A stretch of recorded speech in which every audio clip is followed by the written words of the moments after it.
explain what we will discuss today and what we will do all this week with our international community. So I'm originally from Ukraine, so you know that now people from Ukraine have more attention. That's why I will open today's conference. So what is IGAPA Network? It's international community of people who work in government affairs, government relations, lobbying, PR, advocacy, and all related issues. So if we know that in the United States, in Canada, and Great Britain, it's quite settled institution. In African countries, in Eastern Europe countries, in Central Asia countries, it's still quite new institution.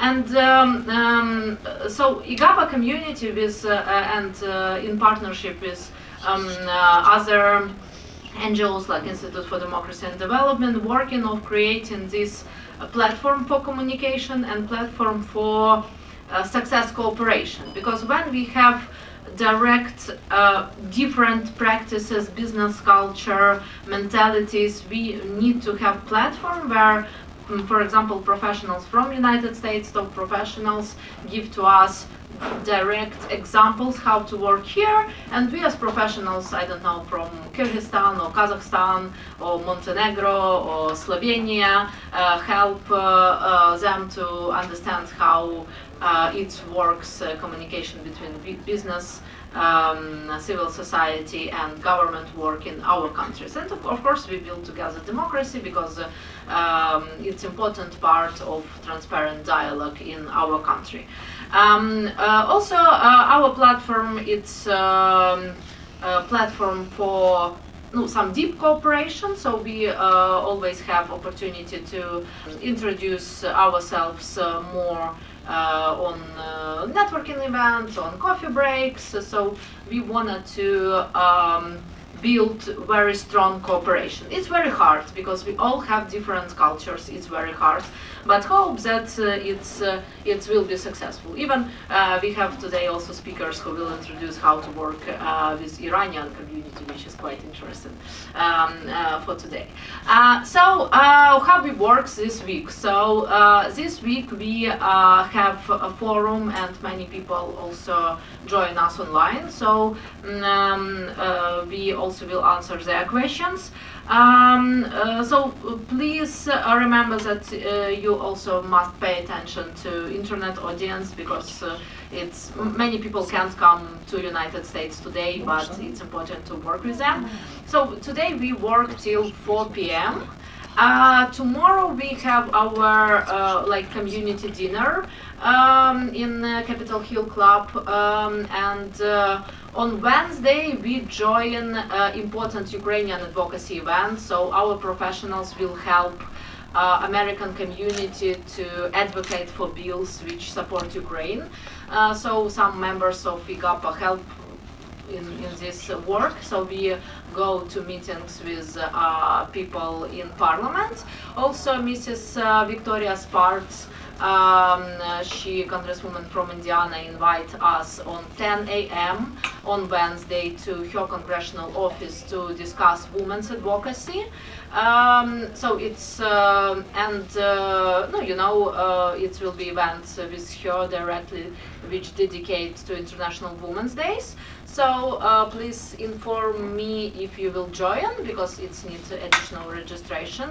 And also thanks to Sherry and to our partners and White Ribbon Ukraine, White Ribbon USA and White Ribbon Ukraine. It's my partners. It's non-profit who work against home violence. We will join also tremendous evening event on Wednesday, on International Women's Day. So men's also can join us because it's Women's History Month now in the United States. Especially we invite men who work with presidents who women. Yeah. And on Thursday we also continue to work with Ukrainian Advocacy Days on the Hill.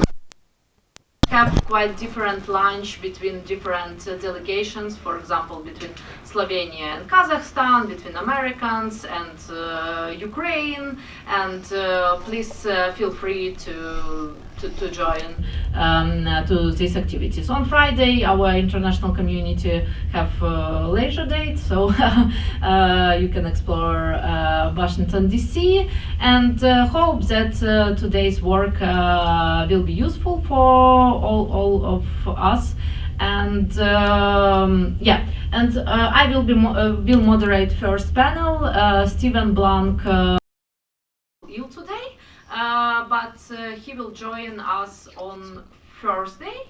He thinks that he will feel better. He analytic from Hudson, and in morning, if somebody also wanted to meet him, you will have option about that. But I'm haven't so much experience in moderation like Steven Blank, but I will try, and we'll open our first panel with Mikhail Sigler and Zhanara Suleimanova. So please, if you can join us on this stage, we will. Yeah, I will be closely to you. Closely to you. We have 1 minute here.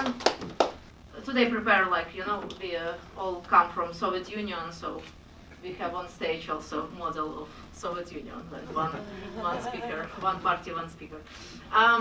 Okay, so first panel as usual. So it's tradition. We have 7 meetings of IGAPA today.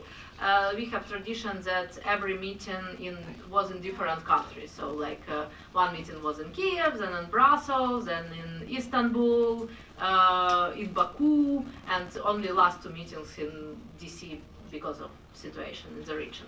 And first panel, it's panel about situation in the world. So because we can do advocacy and government relations work and analytics of regulatory policy if we don't understand what happened in regions. And of course, I know that Steven prepared a big analytical report about war in Ukraine and destabilization, which put indeed in our region. I hope we can read the document after.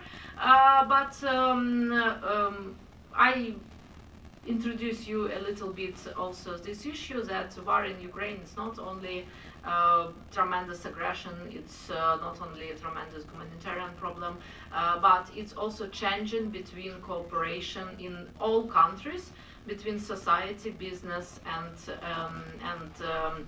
government. And that's why it's very interesting to know position of Mr. Sigler, who work tremendous number of work hours with the European Parliament, with the European Commission, and he also worked with Great Britain Parliament. He deeply understands energy issues in Europe. So what you can think as person from like European continent, and not from like Eastern Europe, but from old Europe, what's changed for these years, and how it changed for like market of communication? So what new tools have people from advocacy side, from business side? Half of Europe work for, like Russian money in Europe, and now they change their position. So can you explain this understanding and practice from European perspective, and from what's up in Brussels now? Thank you, Katerina. First of all, thank you very much. This is my third event of IGAPA. I always love to come because it's very good to exchange all the views regarding our industry, so governmental affairs. We said it in my country, lobbying, legal lobbying. So it's still the word, or in Europe, mostly in other countries, is as it is in US, governmental affairs. In Europe, it's much more public affairs. So yes, I work within all the European Union, how to say, nations, parliaments, and so. Let me say that first, COVID was one challenge for all of us. because it was very difficult to deal with the governments. It was very difficult to deal with the European Commission, national parliaments as well, European Parliament. We were very restricted, and we are still restricted actually how to access the members itself. Of course, a lot of members are working from home. A lot of their assistants are working from home. So, and we know we introduced these digital platforms now when you have the meetings, Zoom meetings, you have Teams meeting, and so. So actually, when you ask what it changed already a lot within the COVID. But then the next strike came, which was 24th of February, and actually at the time I had an event in the National Council, so in the Slovenian Parliament, so it was like, I could say it's an upper house or a senate. And at the day we had this event with all the international, how to say, associations regarding how we have to communicate better now because of the COVID, digitalization, how we will actually survive with our businesses in this respect, because lobbying is important, it will always stay. Putin actually invaded Ukraine. On the same day we had the national, in the national parliament. We wouldn't believe it. We were all shocked, but it happened. How can it be nowadays in our democracies, and the Second World War over, and we all know what was the consequences in the Second World War, and then, you know, the Putin invaded. And he wished that Ukraine will collapse. So he wished to have a puppet government and all Ukraine.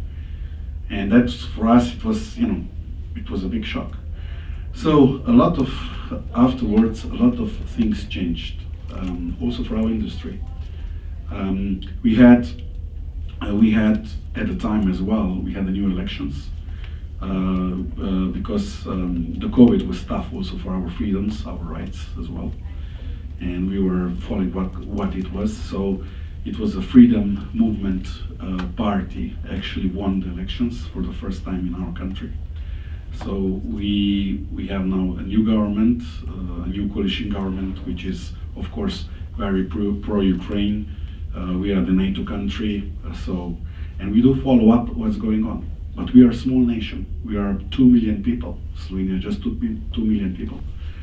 And we are also the country where in the past Bush and Putin met when we wished to have, you know, at the time, the new world. So we were always, how to say,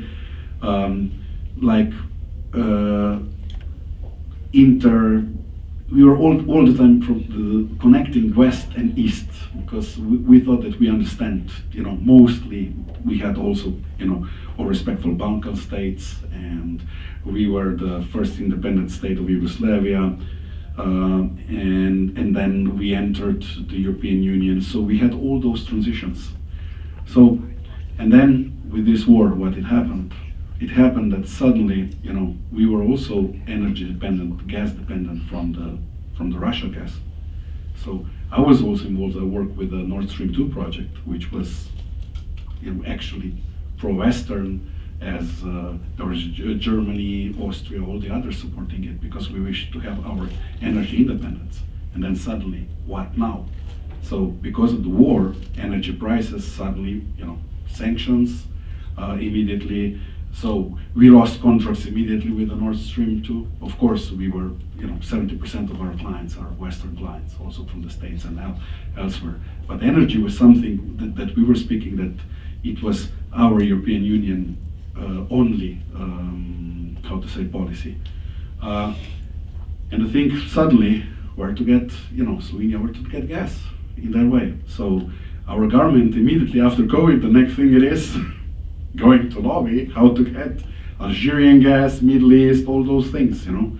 So you have to lobby as a small nation how we will get, you know, this independent energy.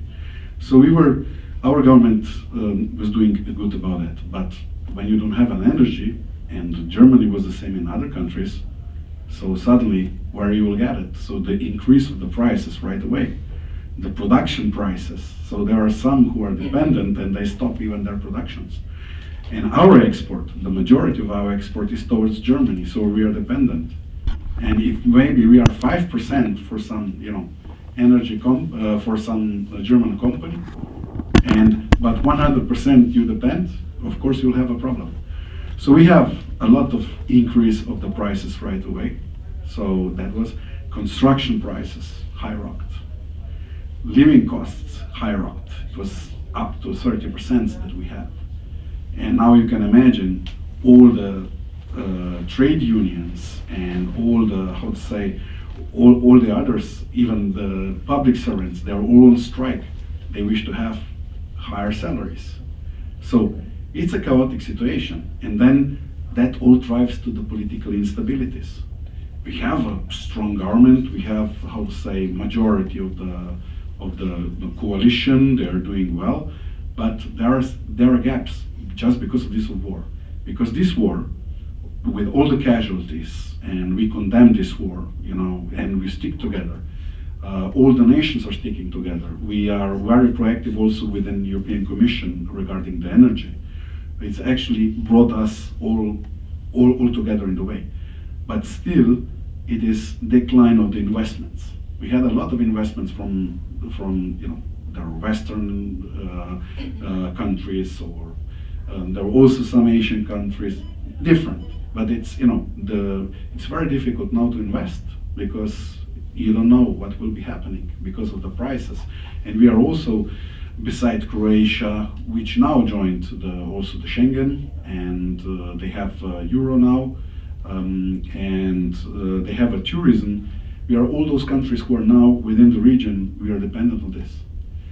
So, but we say, Putin cannot win this war in such a way. We have to stick together. So for our industry, sorry for this long editorial, but it's important for us, we depend also for the clients who we consult, what they will do, where they will get investments, how they will, doing with all those cut of the jobs, are there any subsidies?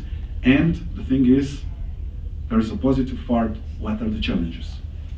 Thank you. I will add to your speech two additional questions, and we will move to Central Asia. So I know that Angela Merkel has the same questions about Nord Stream, which we saw in her last interview. But for our professional community, I think it's tremendously interesting to know about tools.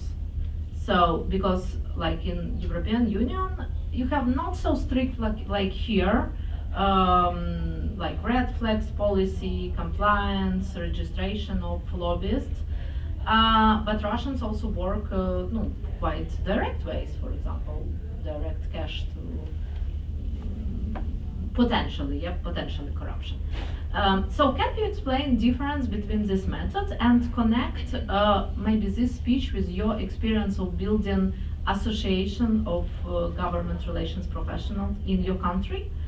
I think it will be useful for people all around the world, and also for people from African country, from emergency markets, to know how from not so structured markets build new type of relationship between business and power, and I think that your example is a tremendous good example.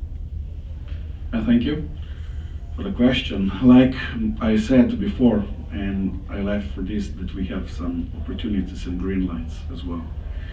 Now I'll speak with Europe as the same. When I compare to Brussels and as well to Washington regarding the rights, compliance, and all the things, also we have, within the lobbying laws. And we have it on, which it is under European legislation. It means how to deal with the European Commission, how to deal with the European Parliament, Council, in this way. And then on the other side, we have the national legislations. I know that the United States have pretty much the same, because it depends how you lobby with national legislators within the states here. But also in Europe, we have in the same way. So it means if you wish to we have a Transparency Act directive, and it's a register, which it is within the European Parliament and the European Commission, it's a joint one. So where you have to declare you are there as a person and as a legal person when you enter the register. And it means that, of course, we have to disclose the budget which you are lobbying for, and of course the how to say the companies what you lobby. So you actually declare. It's transparency one, and it's right because the Brussels is actually within all the EU states, 27 of them. It's a lot of interests which are represented there today, and there is not a decline. It's actually I think it's incline of 15% annually that actually this how to say the lobbying industry increases because so more and more people get registered. Yes, because of course. it's not obligatory in it is because there is not a European commissioner or European parliamentary the member who will actually accept you if you're not registered. So we are forced, if you're dealing with the European, how to say, functionaries, you have to be. And it is from our states, from Slovenia, for example, if I wish to lobby the European Parliament, I have two things. First, I have national legislation. If I will lobby the Slovenian member of the Parliament, I will have to declare that. Even though, and if they will not accept me if I will not be in the Parliament, because we have many scandals which they were. We have one as we speak as well, because the Qatar, where we had the World Championship, the football, they found that there was a vice president of the Parliament, the socialist actually, who was having the suitcase with the money. So they had a direct, I will not say lobbying, that was a criminal act, right? But they did that. And like yesterday, I read that when someone dealing for European Commission and dealing with this, I think the airplane laws directive, he was flying for free to the Qatar countries, to the Qatar, right, to the Middle East. So it's very harsh, it's very strict legislation anyway, and it's getting even more stricter. And that's why, but you have also, the only thing which we now wish to increase it is, that we have this rotating model within European Union, that each time it is one of the, how to say, national governments which is presiding the EU for 6 months. Usually it's a trio. There's the only way which we have to come much more together with the states. It is not also by the Brussels, but sometimes also Ljubljana becomes, or Zagreb, or other countries become the presidency seat. And we see the lobbyists that at that time, it's also a very good opportunity that we got involved from our countries. But the thing is, we don't have enough legislation when we lobby, and there are some countries which they don't have laws, like Croatia, for example, they don't have a lobbying law yet. You can ask them in first panel about it. They will be here. Yeah. So, and they should have this law. Everyone should have this law. How to actually access, because then you are representing all the European Union anyway, and you have these laws. This is the only gap where we have to work in this way that will exist. Yeah. Yeah, thank you. I also will mention that we have interest in analytical work on our website, IGAPA.net, about how lobbying work in United Arab Emirates, because we hold one forum in United Arab Emirates, and their understanding of government relations in lobbying, it's different. Even that all people who do government relations, they finish Stanford or Harvard Kennedy School, it's still very, very different. And I wanted to move to Janar and ask about her perspective from Kazakhstan, because now Central Asia also moving forward in news because of reforms, because of political changing, because of also Putin policy, because when Putin said that northern Kazakhstan it's Russia, I think that mostly Kazakhs don't think so, like Ukrainians also don't think so. And we're trying to be very diverse in our speakers. So if Mr. Sigler works directly with political management and lobbying as professional, Janar represents association of business and also advocating for women's rights. So, and they advocate like clusters question which connect with small business enterprises and with like all category. So it's very interesting to know how it works in Central Asia.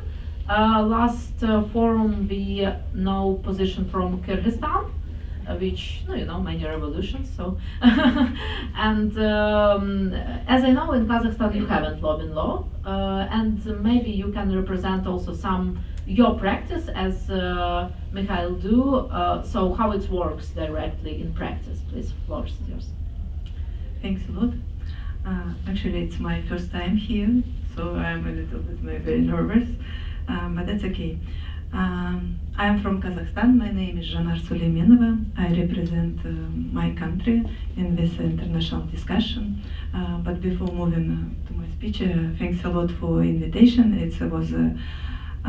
It's a great opportunity for me to share my thoughts and maybe my practices with expert community. I want to put three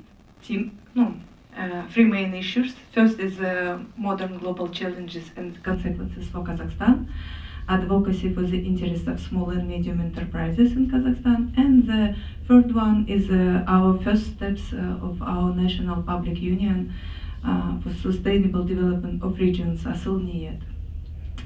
No, first of all, of course, everyone knows that we had a COVID in 2020, and also in Kazakhstan at the beginning of 2022 we had huge protests which were taking place in many cities of Kazakhstan. And the protests of Kazakhstan for the first time in history were suppressed by the special forces of the countries of Collective Security Treaty Organization. You know that our president has called for this organization to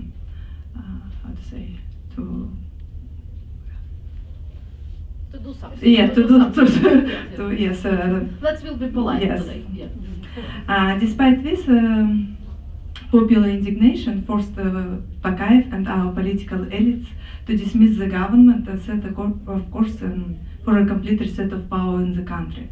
So I just want to say that after this coming to the Kazakhstan, finally we are really happy that they went through, they went back, they returned to Russia and other countries, and our president was really smart to make this kind of changes, and right now we are more looking forward for the future.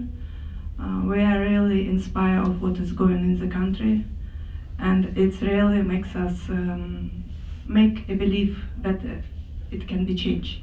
But of course, after this, that the Ukraine situation takes place, and of course it influences Central Asia as more. We have a huge border with Russia. I think the hugest one in the world. So it's for us it's a kind of really very main point that we are neutral in this kind of war, but a lot of Kazakh people, they don't support Russia. We are close to Ukraine and really want to support this. But let's return to our protests in Kazakhstan. The reason of Kazakh protests lay primarily in social inequality and injustice. The gap in the living standards and incomes of majority of our people and oligarchs sitting on oil and pipeline, it's unprecedented proportion. However, the intervention of external forces have also updated the national agenda and the desire of our people to decide our situation and our future. Of course, it's difficult to say that these events completely put our authoritarian systems in the country. However, they open the possibility of reforms and also spheres of public administration, strengthen the processes of democratization of political and public life. The request for justice today remains one of the agenda of early parliamentary and local elections. And although the old management elite is doing everything possible to keep the power in their hands. I really hope that new opposition, political projects, and maybe new leaders of public opinion will be adequately represented in power, which means that they will have access and the opportunity to influence the adoption of laws and decision of which the future of Kazakhstan depends. I am also deeply convinced that today in Kazakhstan we have an opportunity for changes which opened in our country today, and the central places in these changes should be taken by a set of effective measures. First of all, it's very important to support small and medium-sized enterprises, developing sustainable sectors of our economy, diversifying government revenues, and of course reducing the dependence of Kazakh economy on the influence of Russian market. And we need to reorientate to the new markets in Asia, Europe, and America. Today we see that the democratization of public life and new opportunities for us, and the situation quite naturally increased in interest of various social groups and tools that can be used to defend the interests of business and society before the authorities. And here, as I am convinced, we don't need to reinvent the wheel, but should study world experience and try to adopt it to our conditions. I am really thankful to Katerina for drawing my attention as an expert in the tools of advocacy and lobbying that can and should be used in dialogue between stakeholders who today represent the interests of business and government agencies. In Kazakhstan, activities related to advocacy and lobbying of the interests and social groups are not regulated in special law and other acts that would ensure its transparency and responsibility. However, it would be wrong to say that such activities are not carried out, and there is no basis for it. For example, in our country, public councils have been created and operate under state bodies. There is a law on access of public information, and stakeholders can use in their work. Non-government public organizations often come with initiatives in the interest of business, protecting the rights of women, young people, people's rights, and the environment. We have in Kazakhstan the law of Business Ombudsman of the Republic of Kazakhstan. This law provides power and function of the ombudsman to protect the rights and legitimate interests of businesses in cases of their violation by state bodies and officials. Kazakhstan activists who understand the importance of advocacy and lobbying and who are trying to change the situation today, they are much more lacking in knowledge, experience, and consistency in their work. There is a large demand for international donor support for such training projects. And I am also here to get this kind of experience for myself and for my non-public union. And to move to the last part of my speech, I just want to say that effective case of attempt to properly build advocacy for businesses in the condition of Kazakhstan, I just want to say about the National Public Union of Sustainable Development of Regions, ASIL-NIET. Our organization brings together representatives of businesses in Kazakhstan, well-known experts on various issues of economic development, as well as public figures who share our vision of the country's development. In addition to this, we bring together caring and active people to create a prosperous Kazakhstan society with a culture of unity, creation, and development. In 2022, when the winds of change started to blow, we commissioned our experts to prepare our analytical research on challenges of businesses. Today, I will acquaint you with brief results of such work till now. According to the expert conclusion, that for the present stage, small and medium-sized businesses in Kazakhstan are experiencing great difficulties, not only due to the pandemic. Many issues are resolved by direct administrative method. Illegal pressure on entrepreneurs is recorded. The main problems for the development of our business are related to the lack of funds, increasing financing, inflexible fiscal system, and high custom barriers. As of early 2022, nearly 27,000 of businesses from 170,000 businesses were closed and ceased operation. We also mapped the stakeholders of Kazakhstan, and after that held a series of roundtables where we presented the result of our research, as well as listened to the opinion and recommendation of stakeholders, and what needs to be done in order to change the situation. And among this, just want to say, first of all, we need increase export duties maybe on the export of raw materials in order to increase the interest of importers in the processing of raw materials in Kazakhstan, while reducing or zeroing rates on the import of raw materials for domestic producers, facilitating small and medium businesses access to credit and financing, changing approaches to public procurement. And the main point is exit of Kazakhstan from Custom Union. Availability of financing and state support in the field of advertising and sales, as well as we need a support for specialized education. At the next stage, we develop a recommendation for optimizing the interaction between government and businesses. As one of the options for effective solving the problems, we also propose to support candidates in the elections who share our proposals and will seek their implementation in the legislation of Kazakhstan.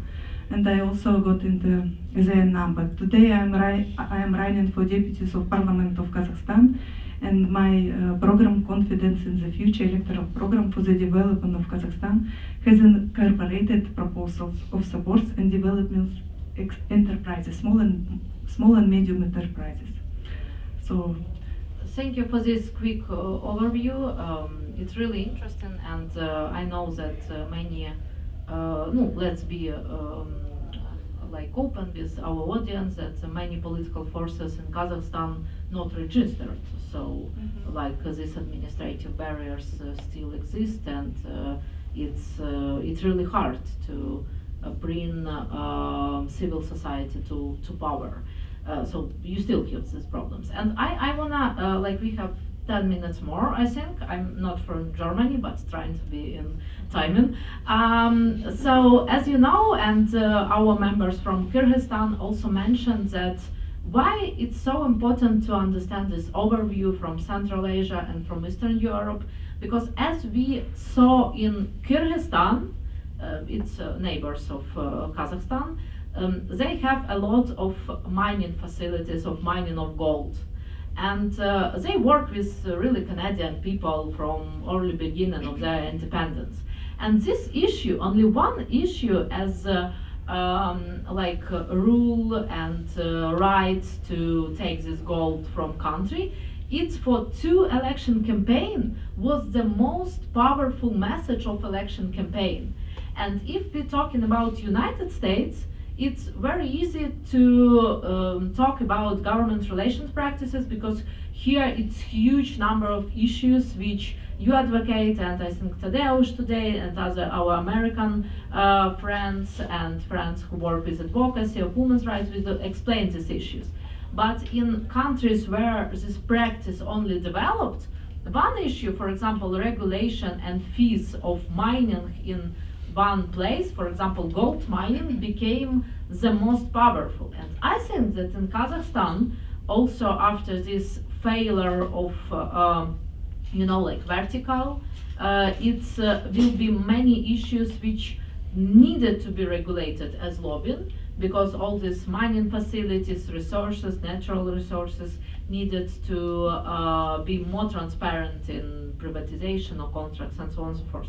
So I have the last question for both of you to finalize our panel, and please use 2-3 minutes to answer to that. So firstly, about European Union. So in European Union, I also explained the last analytics about people who registered. So it's non-profits, it's associations, it's government relations directors of business, and it's religious organization, which is interesting. They very active. So what do you think? Is in European Union now process of lobbying is transparent? Or some people still use like media campaigning and think tanks work and I don't know, liberal initiative for good Russia or good Belarusia and other fake organizations to do lobbying? Or it's quite settled and you need to go more to regulation directly in countries which is members and new members of European Union? So it's a question to Mr. Sigdor first. Yes, thank you for the question.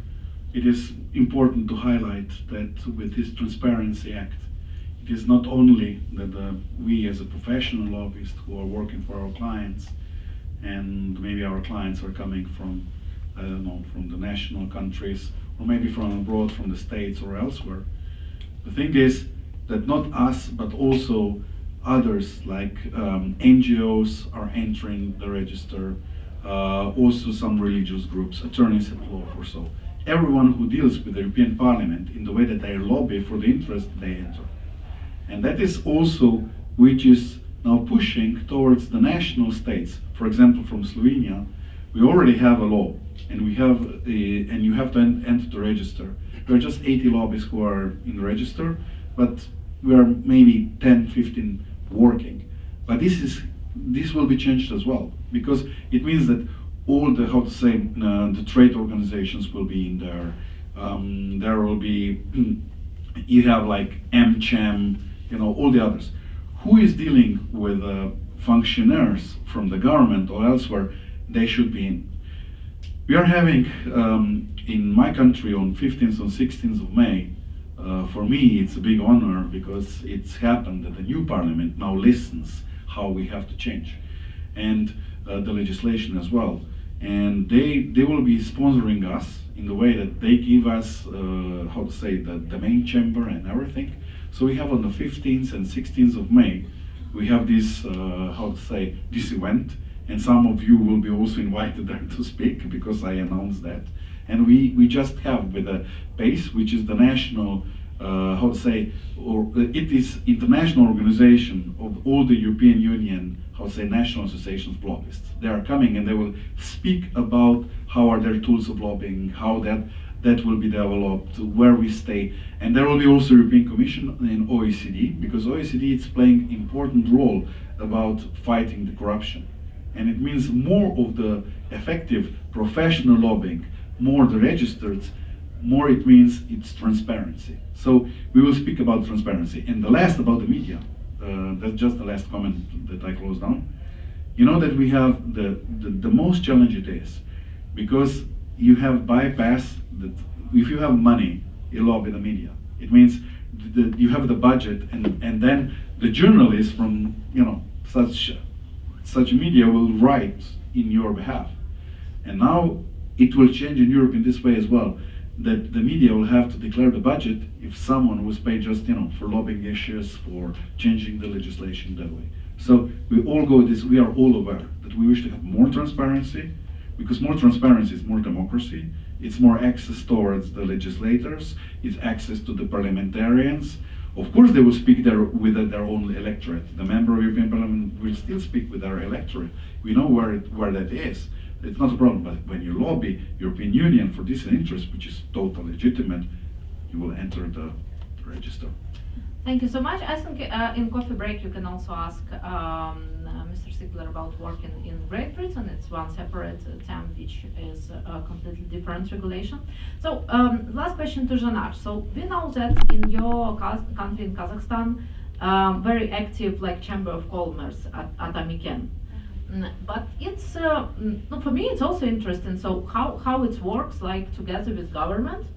So is it independent, and how they cooperate, for example, with American Chamber of Commerce and with European Chamber of Commerce, which is, for example, in Ukraine, if we compare with Ukraine, more effective than, no, you know, like Chamber of Commerce, National Chamber of Commerce.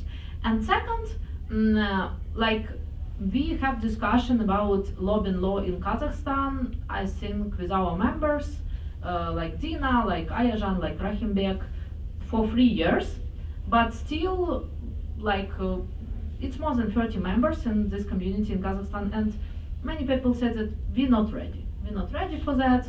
Of course, you're more ready than Uzbekistan, but do you think that in the next parliament, which must be, you know, like more transparent, we will see lobbying law, or your country is still not ready for that? So please shortly about this one.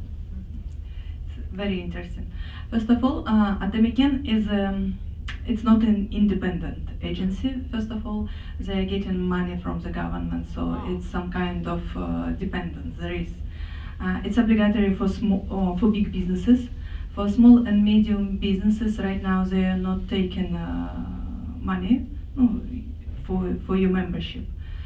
So the McCann is working pretty well, but first of all, they support huge businesses. They don't think about small and medium businesses, maybe because they don't have enough time, or maybe it's not so important, I don't know. Because our entrepreneurship and small production, it's not developing at all. You know that Kazakhstan is more resource country, and a lot of our resources is going from the country.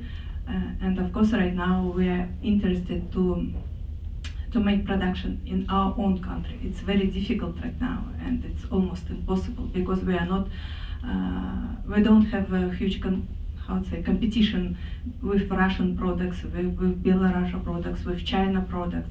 Our production is more expensive, and that's why we are talking that we need to support our and protect our entrepreneurs to make some kind of barriers for this kind of products from Russia, from Belarus, from China. Otherwise, we will not have our own production at all. So, and this, everybody is thinking about this, but and talking about this, but I don't know why it's how the situation is not changing. Of course, I hope that in new parliament it will change. If at least 3 or 4 independent candidates will go to the parliament, the discussion inside of it will change, and it will give a new power for people, for society, for non-public organization, at least to say and to be heard by the government. Thank you so much. And I mentioned that IGAKPA community also have some algorithm how to build like local associations, how to start discussion about lobbying law, about transparency, and we're trying to give these tools to all new markets to be on one wave with countries which are more successful in this transparent lobbying, like United States, like in Canada. So I think we directly at time, and we're moving forward to I think 5 minutes coffee break, and then we will move into American panel. So it will be classical American professionals who work in this sector. We will heard Kendall Coffee. He was Attorney General of Florida one period of time. Now his company, Coffee and Burlington, one of the best top 100 law companies. So and Joe Wirtz, who worked with lobbying, campaigning, and international business development.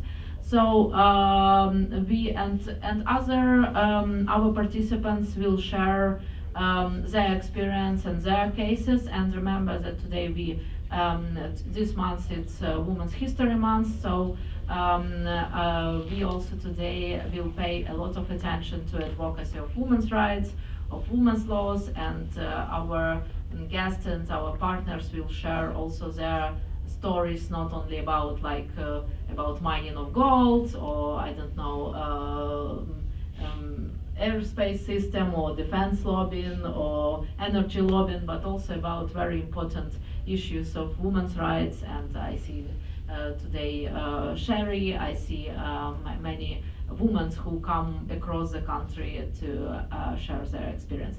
So thank you so much. I think we can grab a little coffee, and we'll start this panel about American practices in 5 minutes. Thank you. Good morning.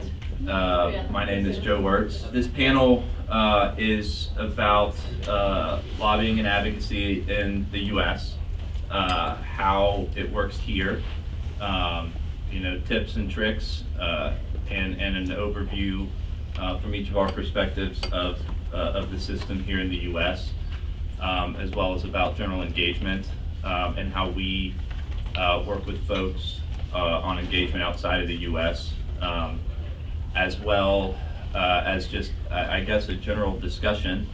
And so what I would like to do initially that I think will be helpful is let everyone introduce themselves very briefly on this panel. I think we're getting Kendall here. So I'll go ahead and start. Joe Wirtz, as I mentioned. I have been doing lobbying, advocacy, and campaigns, elections here in the U.S. For well over the last decade. I've done everything from state up to federal in all those regards. I work with folks big and small to help folks with obviously achieving successful results on the advocacy front, but also general engagement with their federal and state officials. I personally believe this is, as the U.S., one of the most important things that we have and can do. It's how our government works with people, entities, being able to engage and have what I believe is open dialogue and conversation that helps generally direct public policy and opinion throughout the country. So anyway, I will turn it over to Thaddeus on my left. Good morning, everyone. My name is Thaddeus Walls. I'm originally from Chicago, Illinois, now based in Philadelphia, Pennsylvania, and I am a political consultant and organizer.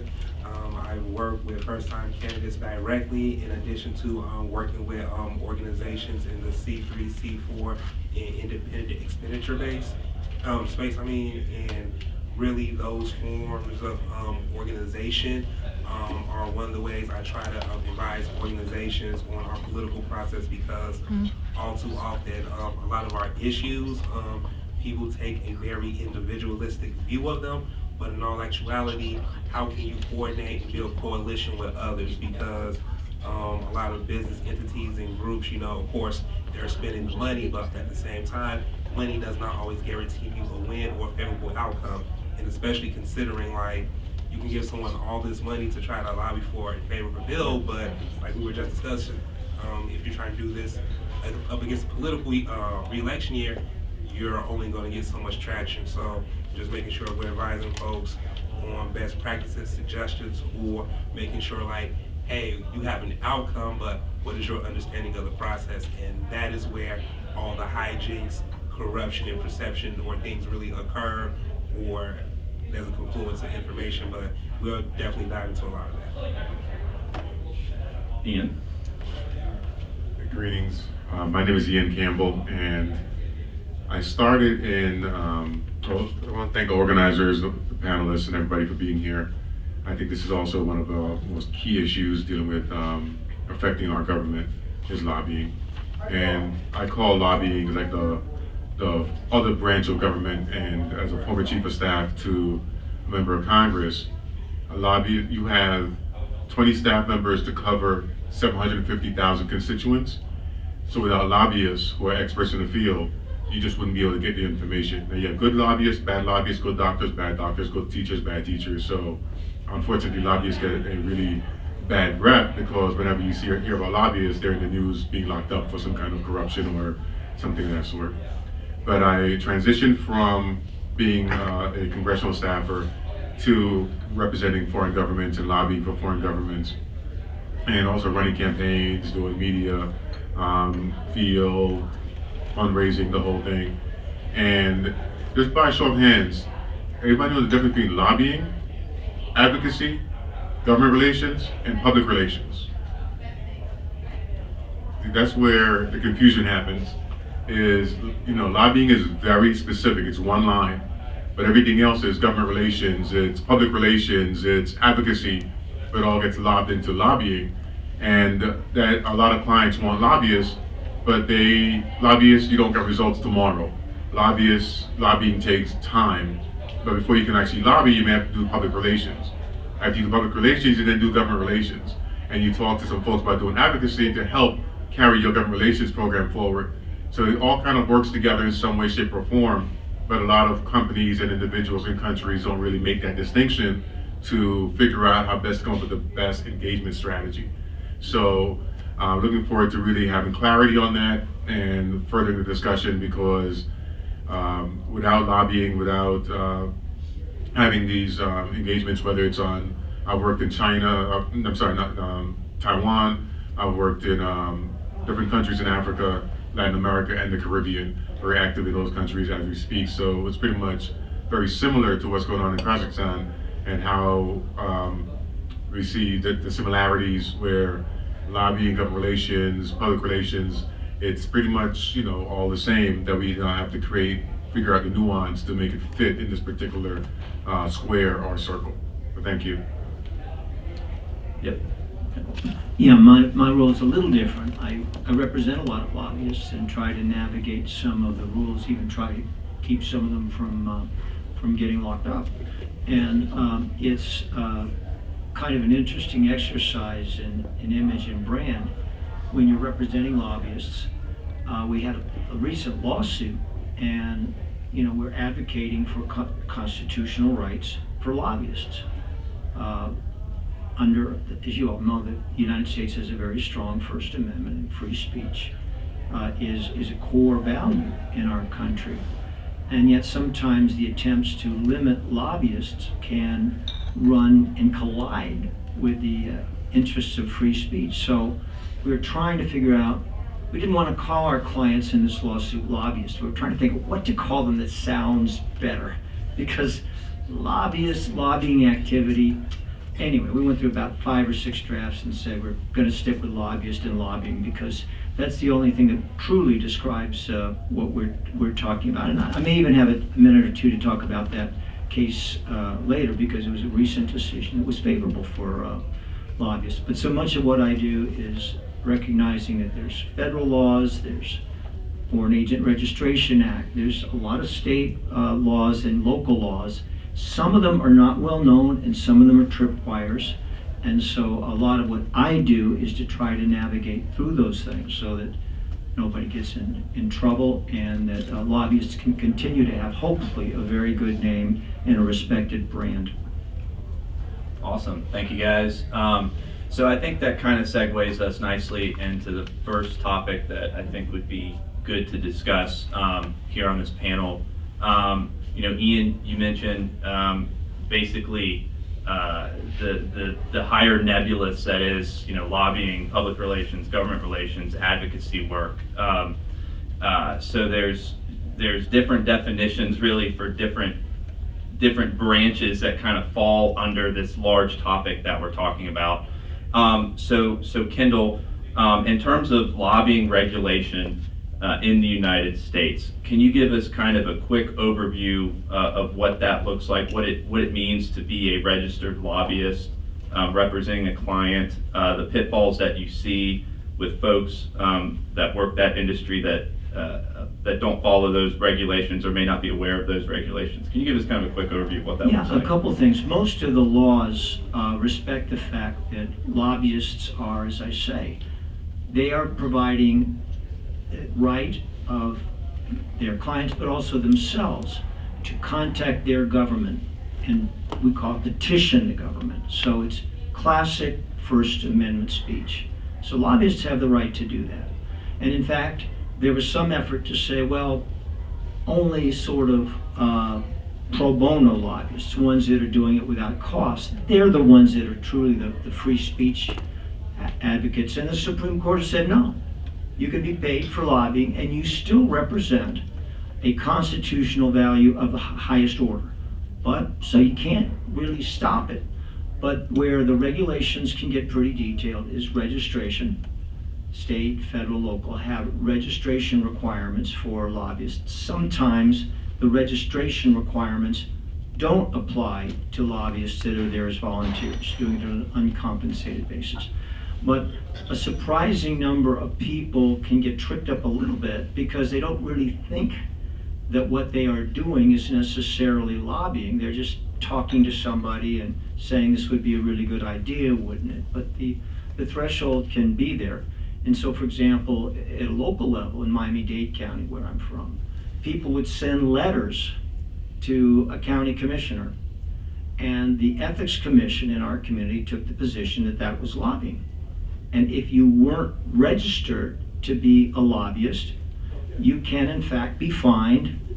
Most of the time it's not much more than $50 or $100, but it's still, anyone in a profession wants an impeccable career. They don't want to be, quote, accused of having violated the law. So That's a sensitive area. Another area that's somewhat misunderstood is the Foreign Agent Registration Act, because that was asleep for a long time. It really was a law that requires that if individuals are acting on behalf of a foreign government, a foreign principal, they got to register with the Department of Justice. And this actually was created in the late 30s because there were a lot of Nazi support organizations, and the government wanted them to have to identify themselves, people who are advocating it. That particular law does not trigger based on whether you're being paid for lobbying, for example. So you can be a foreign agent, and there are exclusions and a whole lot of things to talk about. But if you are acting on behalf of a foreign principal, which could be a political party, which could be a foreign government, which could be a city or region in Ukraine, then you're supposed to register with the Department of Justice. Interesting, and this is the final thing I'll say on that, there are a number of individuals who are registered pro bono, very prominent lobbyists.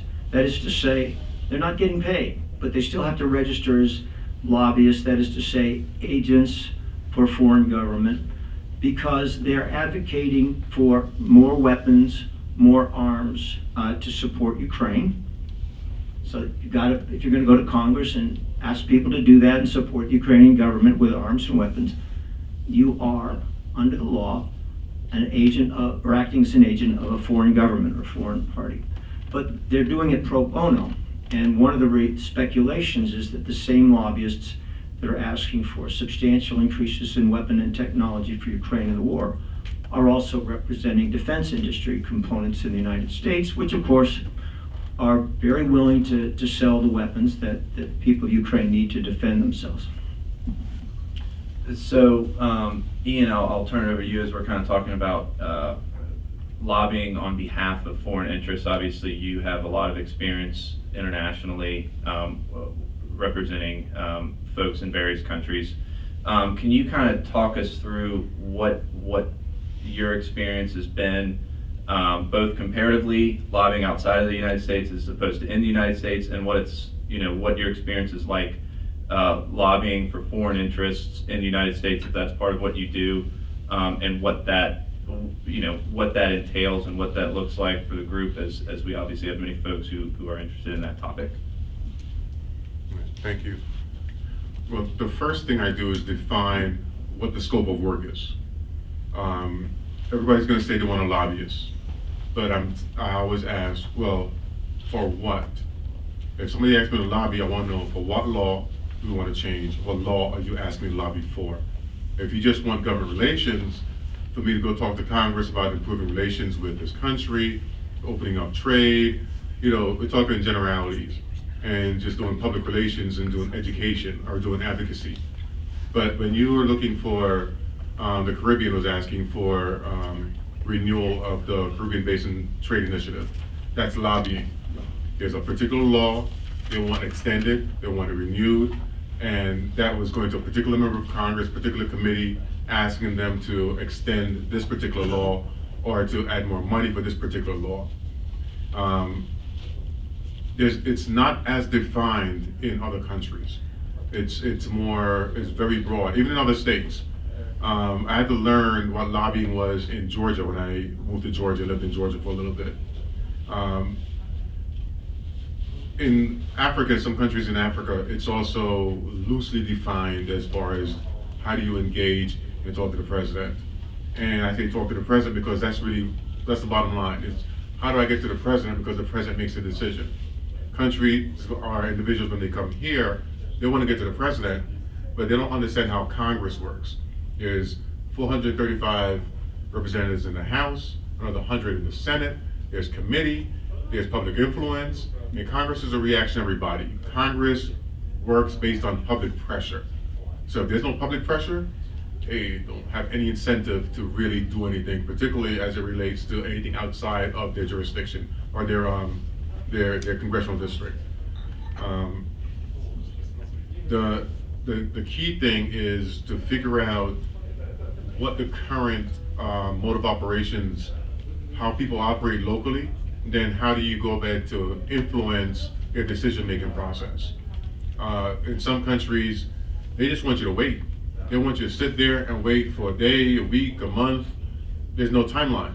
You can't really get to the decision maker because this person will say, oh, yes, I can get you to that person, but then this person introduces you to that person, and then you spend time with this person and realize that he's not gonna get you. So you go through 10, 15, 20 people wanting, if you don't understand how do you get there and what it takes to get there.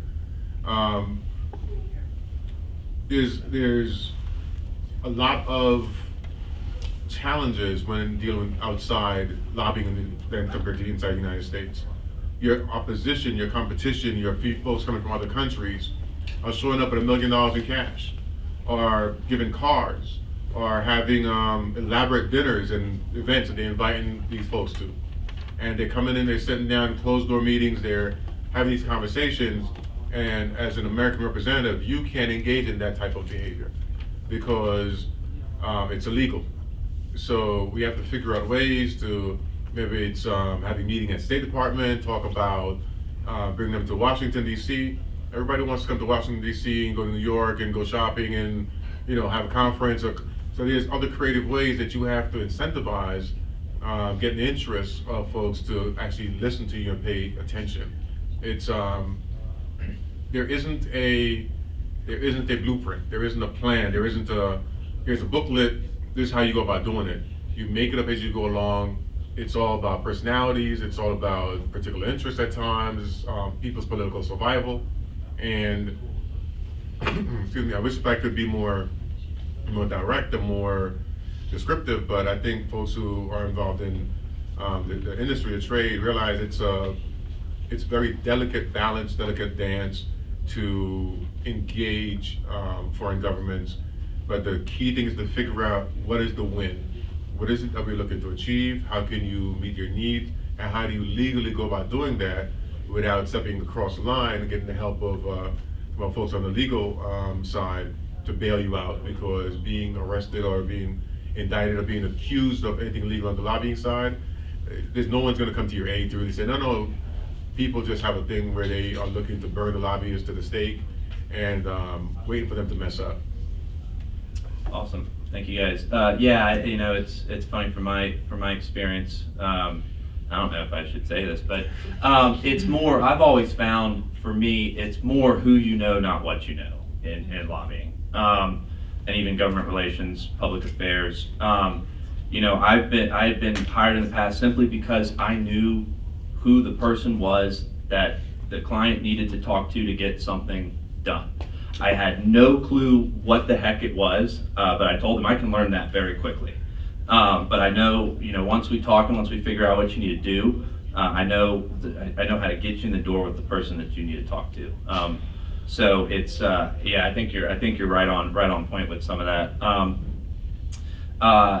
The next thing I want to kind of move into, obviously, it's all very intertwined here in the United States in terms of government relations, advocacy, campaigns, all of this lumped together in what we like to call the democratic process here in the U.S. So Thaddeus, from your experience, what does the influence of government relations and advocacy look like in the campaign world, and how does that translate? I would say, you would have to look at groups like the NRA, for instance. I know they tend to, depending on who you ask, either can be a very negative opinion, but they're some of the most effective, when it comes to lobbying, engaging, they really have it down packed, and there's a reason why we haven't had gun reform or those kind of conversations come up too much, because they're really effective at what they do, in addition to the pharmaceutical industry, labor, healthcare, real estate, financial services, and now that we also have a large reform movement happening, a lot of activist groups, philanthropy, and folks are funneling a lot of their resources together into different entities to a lot of the points that we're making. So that's one of the reasons why folks have to be really intentional about, hey, if I'm going to lobby for something with the NGO, then these are the things I can say, can't say, or being really explicit, because these triggers and thresholds, it either doesn't take too much to get you in the news or in trouble with the law, or making sure that you're playing more of the long-term game and not the short one, and just making sure like you find not only the right alliance, but making sure what else is going on within the current climate, like for instance with the Trans-Pacific Partnership, the lobbying for that, how that spanned across different countries and different sectors, and only for it to get upended later is a testament to how you can have a plan, not know what you're doing, but those relationships and overlapping factors. So just making sure your alliance, your organizations are all, if they're not all on the same accord, where are the mutual wins? Because all too often, people really just want to know, how does this affect me, help me, or hurt me? And if you can't address some of those items, it's going to be really difficult to lobby or advocate. And then even just making sure like you have something to counter with or an appeal, because there's something you have to appeal to that person, that stakeholder, or someone that has influence with the stakeholder. Awesome.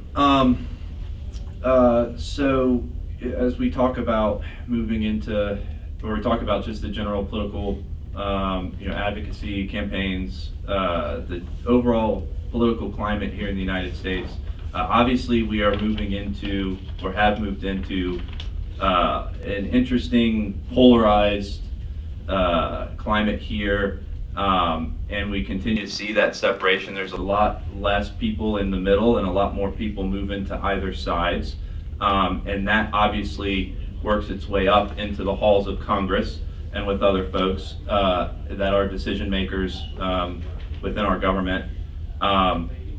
So Ian, I'll start with you. When we, lobbying in this polarized environment for various clients, how do you cut through that noise to best advocate for your clients? At the end of the day, all politicians want to win. They want to be on TV, stand there, getting recognized for something that is successful. And a lot of people right now, they're afraid to work together or to negotiate to come up with the win. And I worked up with Democratic members. I've worked with 3 Democratic members of Congress when I worked in the House. And I have achieved a significant number of achievements working with Republican members while the Republicans were in power, or bringing coalitions together while Democrats are in power. It's being able to figure out that win for everybody. And it starts by just talking to people. We have to be able to have conversations.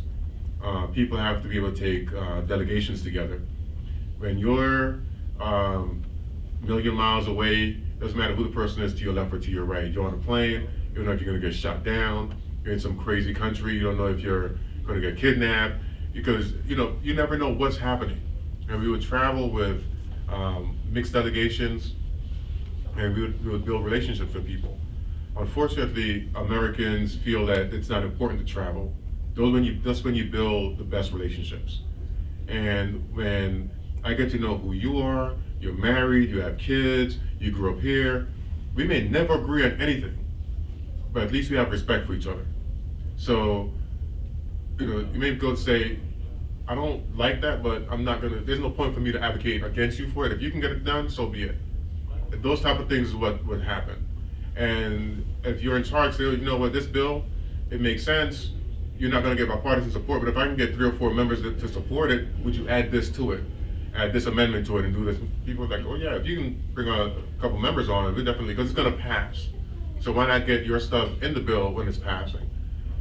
Those are the small wins that we're able to achieve. And for example, Plan Colombia was 80% of the money going towards military, 20% going to everything else. That wasn't working really well. Being on the ground in Colombia, some of the thickest jungles you've ever seen, you could spray it, bomb it, do whatever, burn it, it just comes right back to life. It's the most incredible thing you've ever seen.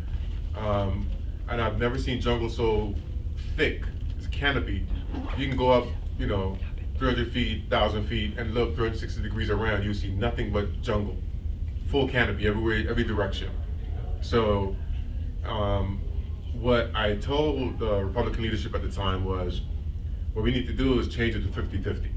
Get 50% of the money going towards military, 50% going to alternatives, because if people have jobs, if they had development, if they had crops, they would be less likely to be involved in legal trade, because nobody wants to live in the jungle. Somebody wants to live in there. That's crazy. And they said, no, we can't do 50-50. We'll do 60-40. And I was like, that's a win, take it. So now 60% of the money goes to military, 40% goes to development, investments, trade, and all these things are happening in Colombia. Since then, they have a free trade agreement. Medellin, one of the most dangerous cities in the world, is now one of the top tourist attractions. Cartagena, Buenaventura, they're having change, and they're developing things that you never thought possible 10, 15, 20 years ago. Those things can happen, whether it be Ukraine, whether it be Congo, whether it be Haiti. We just have to have people to talk to each other. If we're not talking to each other, we don't understand the situation that each person is dealing with, and realize that we're pretty much the same. We just have different interests and different viewpoints, different experiences, so we see and experience things differently. And sometimes that may happen over dinner, may happen over cigars, may happen on a plane, may happen over the country. But we have to find opportunities to engage each other, talk to each other, understand each other, and at least be patient enough and be brave enough to agree to disagree and agree to work together. Yeah, I was breaking bread cuts through the noise quite a bit. So Kendall, you served as Attorney General of Florida. I would probably say it's fair to say you've sat on both sides of the working with lobbying and government relations folks, as well as being the one being lobbied. So from your experience, and then I'm going to work down the line on this one, what would your advice be for best practices for folks engaging with elected officials as far as lobbying goes?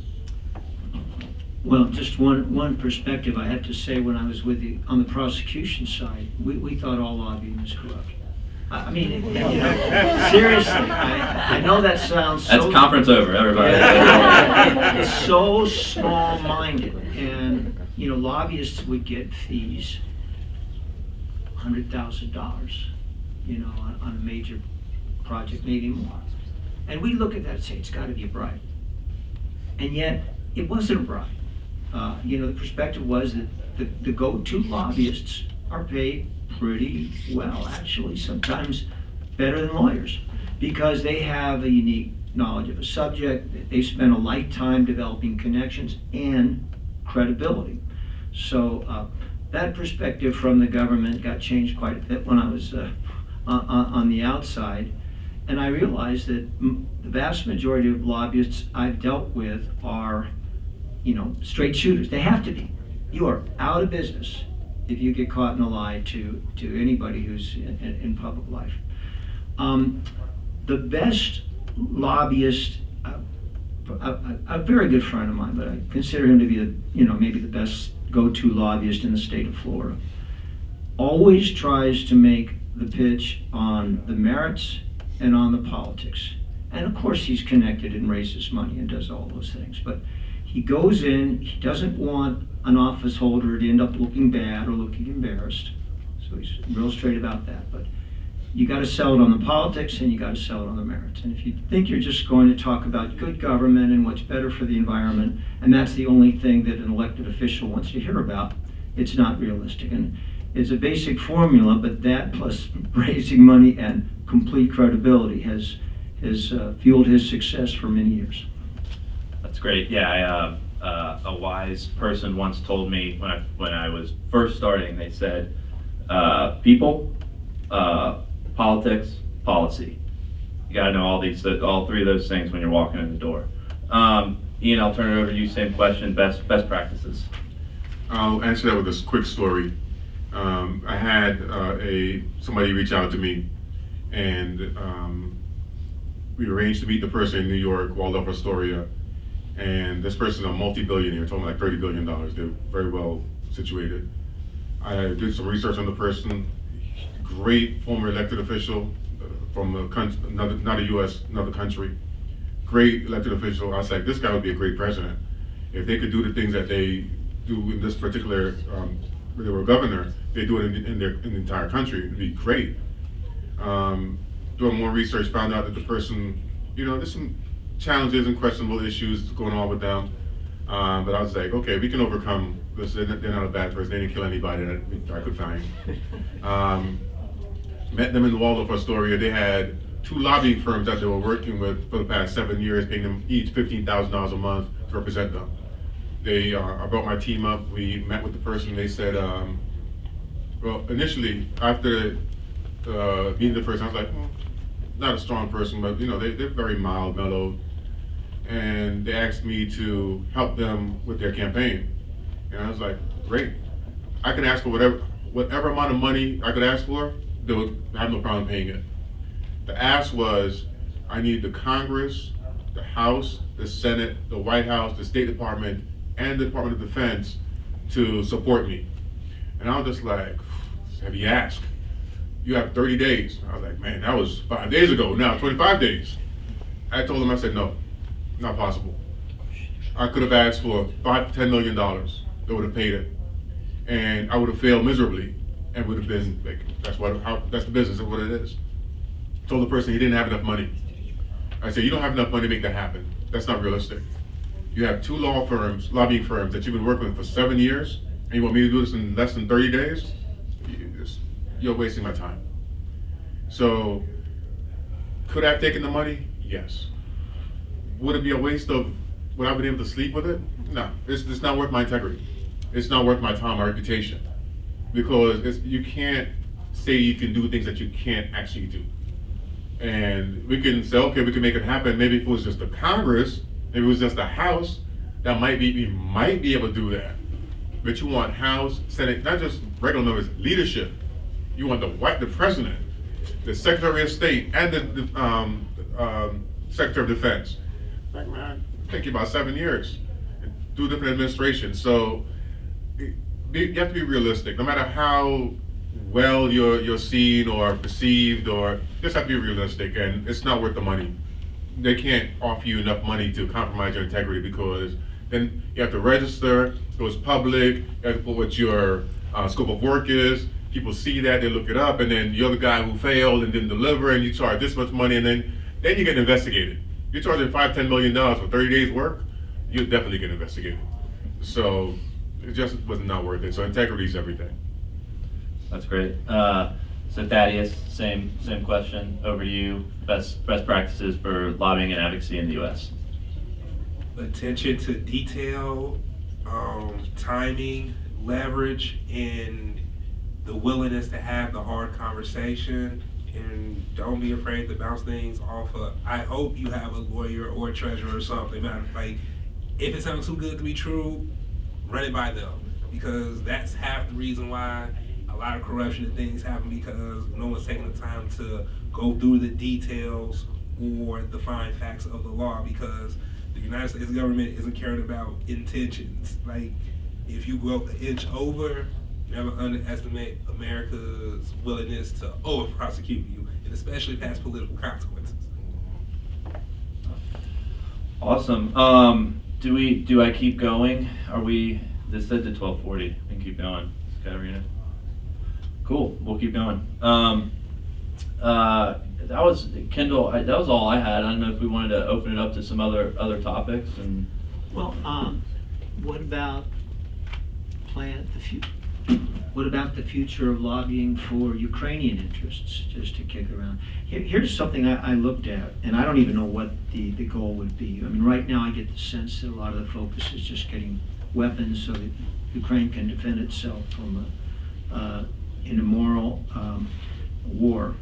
But I was looking at some different groups that did a pretty good job of lobbying for what was identified as a national interest. One of them was the Cuban American National Foundation. Now this was, as it's described, Cuban Americans essentially, but they had a lot of impact over the years. And the Cuban American community itself isn't like that big. I mean, maybe 1 million people or so, but I mean, Florida's a very, very big state. But I was trying to figure out, why were they so effective? And they took some of their model from pro-Israel lobbying organizations. And they did it for, I guess, the reasons that are obvious. They were bipartisan, although they initially, because they felt the support was much stronger on the Republican side, they started out on the Republican side. But when Bill Clinton came along and he was willing to get tough on Castro, they got very bipartisan. There's legislation that was spearheaded by Democrats. So that was part of their success. They were also very focused on just a couple issues. And they kept working those issues. They don't come in and ask for 20 things from members of Congress or anyone. So and then they stayed with it a lot of years and of course raised money. And there are other examples that you can see too, but if the Ukrainian or Ukrainian American communities here are looking at some point to models in order for advocacy, there are a couple groups like that historically that would be worth studying as role models. And that would be one, because they had quite an impact on maintaining the embargo and a lot of restrictions on Cuba because of their obviously heartfelt, justified opposition to a communist dictatorship. If I may. Yeah. After the last presentation, one thing I noticed was the similarity between Kazakhstan and the Caribbean, Latin America, and the continent of Africa. The need to bring development investments, the need to bring manufacturing, the need to have more people in the political process and transparency throughout the political process. And we look at Colombia and how we're able to use the fact that Colombia was getting billions of dollars to get from the United States. So we use that as impetus to force the Colombian government to make changes to deal with the communities that were being disadvantaged or harmed. When we can work with local communities on the ground, and there's money coming from the U.S. side, you can tie the money into different actions. So, for example, human rights is an issue, development of disadvantaged communities. You can come up with alternative housing. You can lobby for things that are happening, but to focus on particular communities. And as it relates to Ukraine, billions of dollars going for a war, but during the war there's other parts and other issues that you can now carve out. So you might be able to require that there's hospital or educational training for women, and technology training that you bring in, providing online medical support. There's all kind of creative ways that to kind of add things to the language that would now allow for preparation for when the war ends. You don't have a population that is been exposed to education, exposed to better healthcare, online training. They come out for 2 months, 3 months training in medical or technology, so they can then go back in and be more supportive. So there's creative thinking about how you can tie in opportunities for Ukrainians who are there or here or elsewhere to get AID training, IRI training, NED training, U.S. Agents for International Development, International Republican Institute, National Democratic Institute. Those are just kind of some organizations that work with the community, that work with local organizations to provide ways to enrich or enhance or to support local communities to best utilize U.S. dollars and promote U.S. democratic interests in those countries locally. Yeah, and I think the other thing too is and it's kind of tying a lot of this together, but it's about you talk about aid for Ukraine, right? It's also about making the congressman from Florida, why does he care if we send money to Ukraine, right?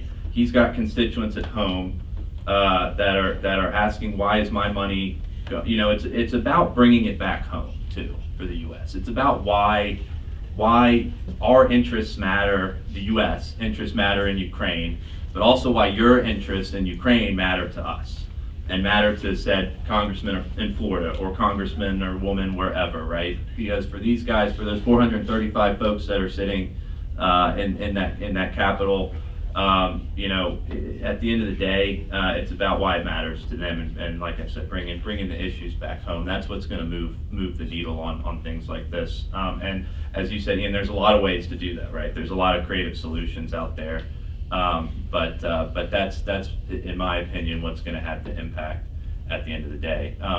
Thaddeus, anything you want to add to that?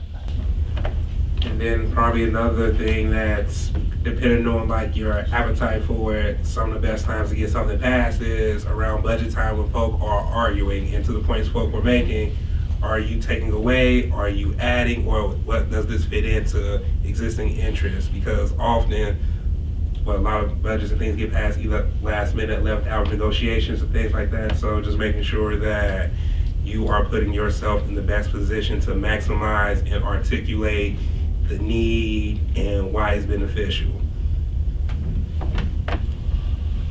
All right, I'm getting the sign to shut up now. So, thank you guys, and thanks to everyone on the panel. Appreciate it. This was fun, and we'll keep it moving. Thanks again. Thank you. So will be interesting panel because Egon have a lot of experience of working with Eastern Europe and Central Asia, even from Soviet Union period, so it's interesting. And we also invite Dina Shahislam, she from Kazakhstan, and she originally for a long time in our government, international government relations community, so she can also drop more experience about working in Central Asia and maybe mention a little bit more about Uzbekistan and Kyrgyzstan and Tajikistan and other countries which not so familiar for Americans. And Natalia Dobrovich from Montenegro also will join to, it's firstly participant in our history from Montenegro. So it's important day for us. And today also Pete from Bulgaria a little ill, so we have one guest from Ukraine. It's Igor Doban, so I think he can join today's conference because he also was involved to analytical work with many PhDs about lobbying law in Ukraine. But I will ask somebody be volunteer to help to Igor with translation when he will help his speech if it's possible, and somebody can help. Or I can help with this issue. So Egon, please introduce our panel. We usually have a lot of attention to Eastern Europe, Central Asia and African countries because their lobbying and advocacy practices very important for democracy building and for transparent process in political processes. So that's why this panel must be extremely interesting, extremely informative. And after this panel and coffee break, I will have your attention about idea of new think tank here, which connected to this idea also. So please, Egon, floor is yours, and if you need additional information, it's agenda for you. Thank you. Yeah, and Mr. Igor here, just new in our panel, but as Ukrainian, you know, here not in the schedule like Germans who plan in advance. Yeah. You can hear me? This on? Do you hear me? Yes. My name is Egon Chalakian. I come with a background as a physicist, lawyer, national security. Never legitimately practiced any of the above, but had this influence most of my life. I represented in my mild practice what I called heads of state former heads of state, dictators, and royalty. And to that end, most of my professional experience was obtained during the Soviet period. I would go back a little further, in fact. I was posted in Tehran during the revolution, and I represented the military chiefs of staff of the Royal Iranian family and so forth. And then also in my career, I was U.S. Secretary for Morflot North America, the national fleet, Soviet Union National Merchant Marine Fleet. And I was one of 50 Comecon finance persons allowed to enter the Soviet Union to do banking deals in behalf of North America and Europe. With that as a backdrop, I'm listening to the folks preceding my speaking now, and I was talking to myself as I'm sitting here, and I'm thinking, interesting, they almost collectively were talking from the perspective of approaching a foreign government. Even though they were representing one way or another the foreign government, they were really truly approaching them as an outsider and as a conduit, but from an outside point of view. I never had that privilege. I don't think anybody really ever hired me and said, you be our person based in Washington, represent us over there. And I was talking to myself here, again, as I was listening, and I'm thinking, I was in the room with them when we were plotting the strategy. I was one of them. I didn't represent. I worked with Mr. Reagan at the White House. I never represented Mr. Reagan.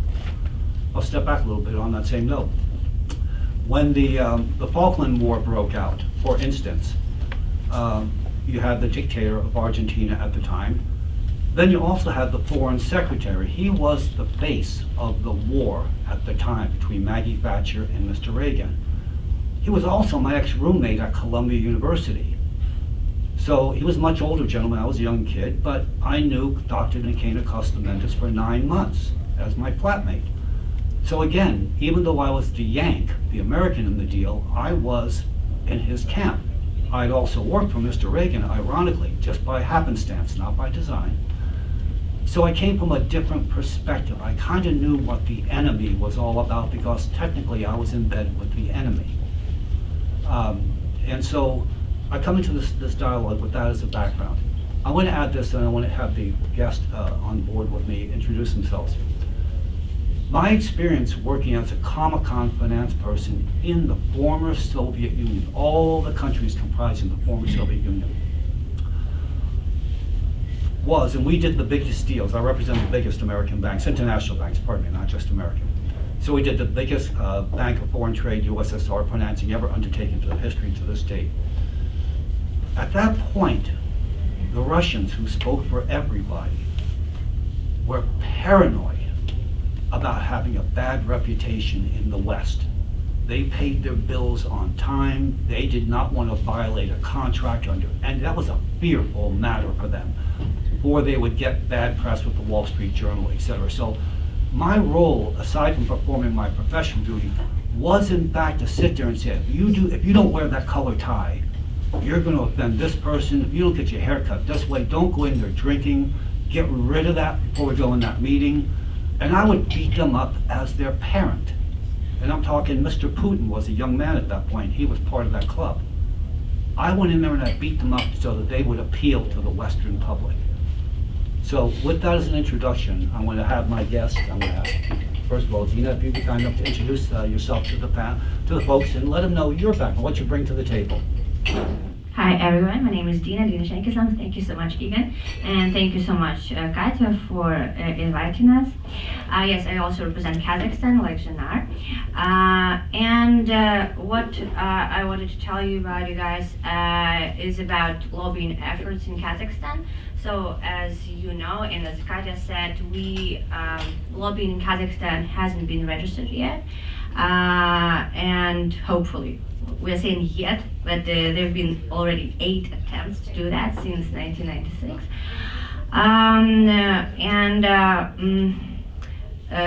Like the legal framework, it has been drafted many times, but it hasn't been adopted yet. And according to our constitution of Kazakhstan, only the government and the president can call for, they have the formal right to lobby or to put pressure on parliamentarians, which is weird. And they can call for special meetings and gatherings in order to consider, in order to call for this urgent consideration of the law. So not only can they call for snap presidential elections, and they've been doing it from 2005. I mean, we haven't had like not early snap elections, not early elections, but we always have these snap elections, early elections. And the same is done with our bills, law bills, and so on and so forth. They call for this urgent consideration, and since they are the interested party, so it means that the president, our prime ministers, the cabinet of ministers, they have the right to attend the discussions of the bills and speak in favor of them. So they act as active lobbyists themselves. And when the president is on the boat, our laws and law bills, of course, they are adopted. So since we don't have lobbying, and these lobbying practices, they're not registered yet, so we often encounter such a phenomenon like shadow lobbying, right? I mean, when we are doing it behind the scenes, and they're unspoken, we have these unspoken rules about that. So as George said, it's not about knowing how, but mostly it's about knowing who. So when when large corporations want to do that, they just approach certain people, certain members of parliament, a special circle, people that can influence decision-making process. And of course, this circle of people, it mostly consists of large financial and industrial companies, mostly people in mining and oil and gas. I mean, because only they can afford to lobby certain bills. As Jana was saying today, for instance, small businesses and medium-sized businesses, they're not represented in Kazakhstan. Why? Because they don't have enough resources to approach these certain people. And I think it's not only in Kazakhstan, but also in Kyrgyzstan, Uzbekistan, in all Central Asian countries. As I said earlier, we've had about 8 attempts to legalize and to register lobbying efforts in Kazakhstan. It was, we think, right, that it was initiated by oil and gas and mining companies in Kazakhstan. Because the thing is, when they drafted the law, and of course we know that who is the sponsor of this law, right? In Kazakhstan, we don't know. So, these lobbying laws and law bills, they didn't have an author, so that's why we don't know. But since we saw the drafts, so we saw that they were supporting large businesses in mining and oil and gas, and they have, since they didn't list the name, of course, but and the process was not transparent, and it was obscure. But they wanted, these rules, they included having eligibility, having not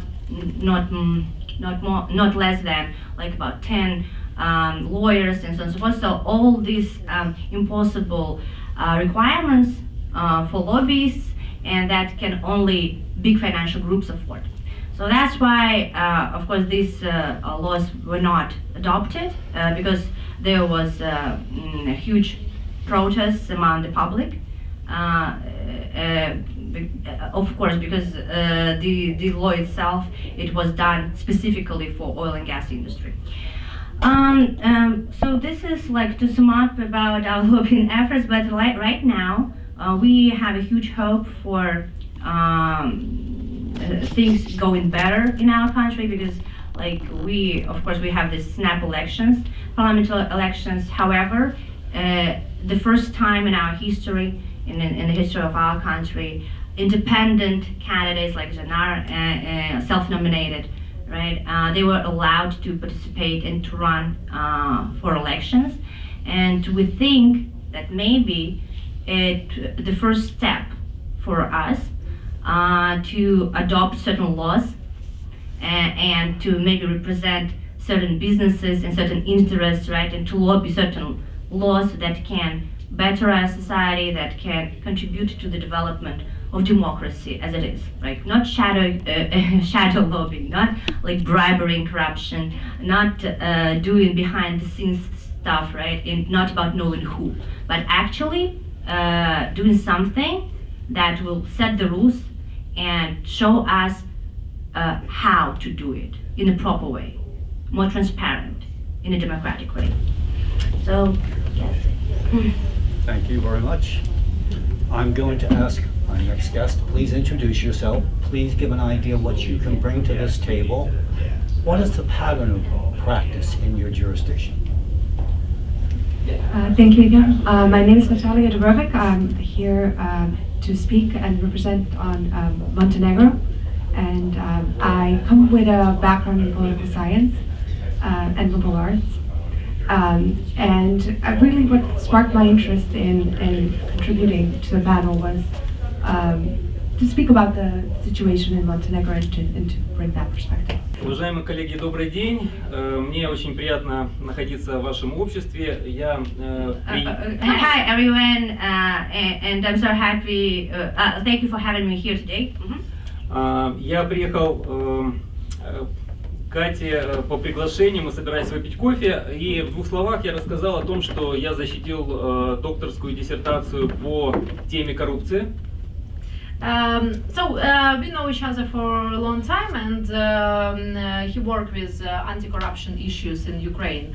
Not only work, but his PhD work was about anti-corruption policies.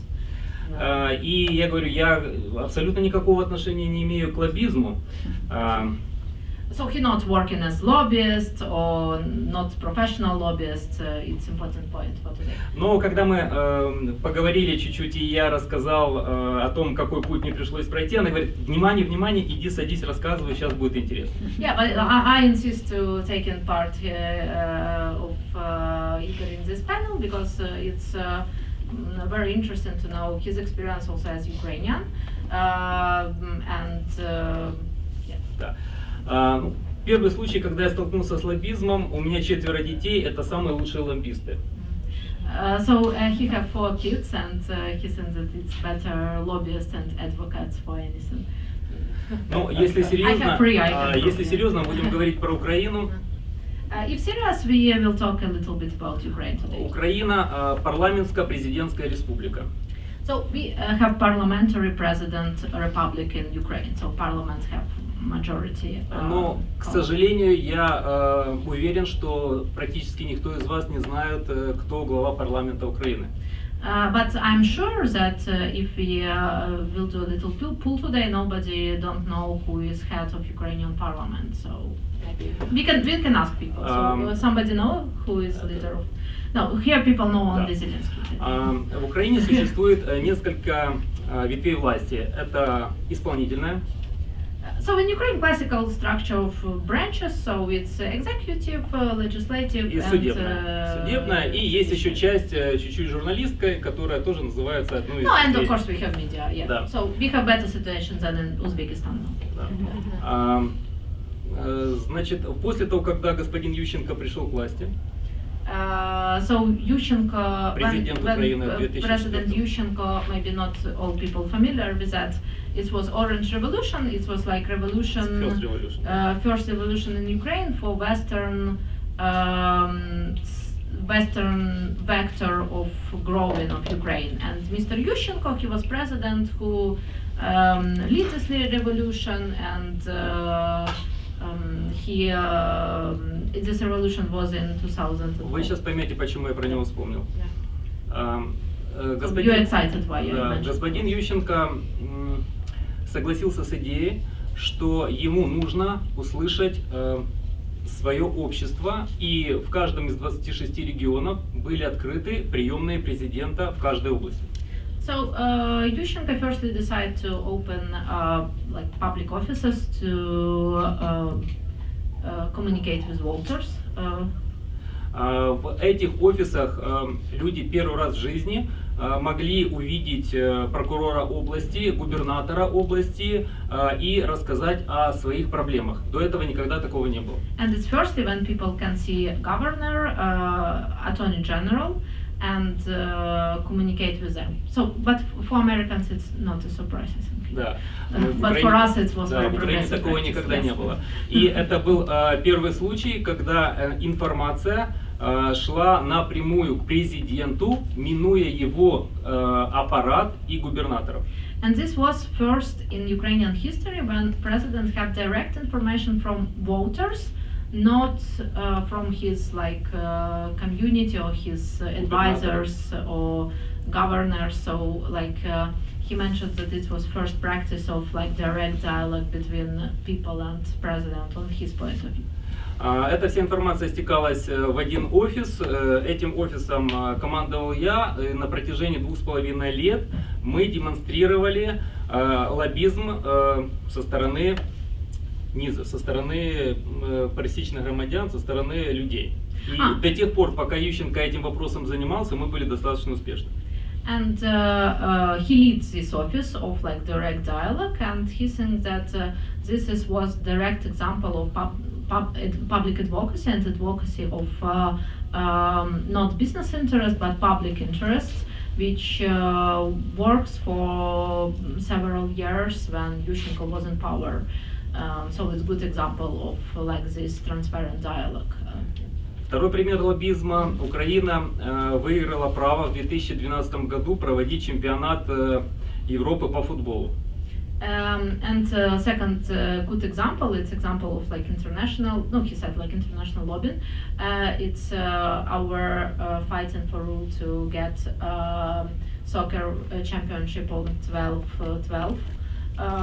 Yeah, and we do it more transparent than Qatar, yes?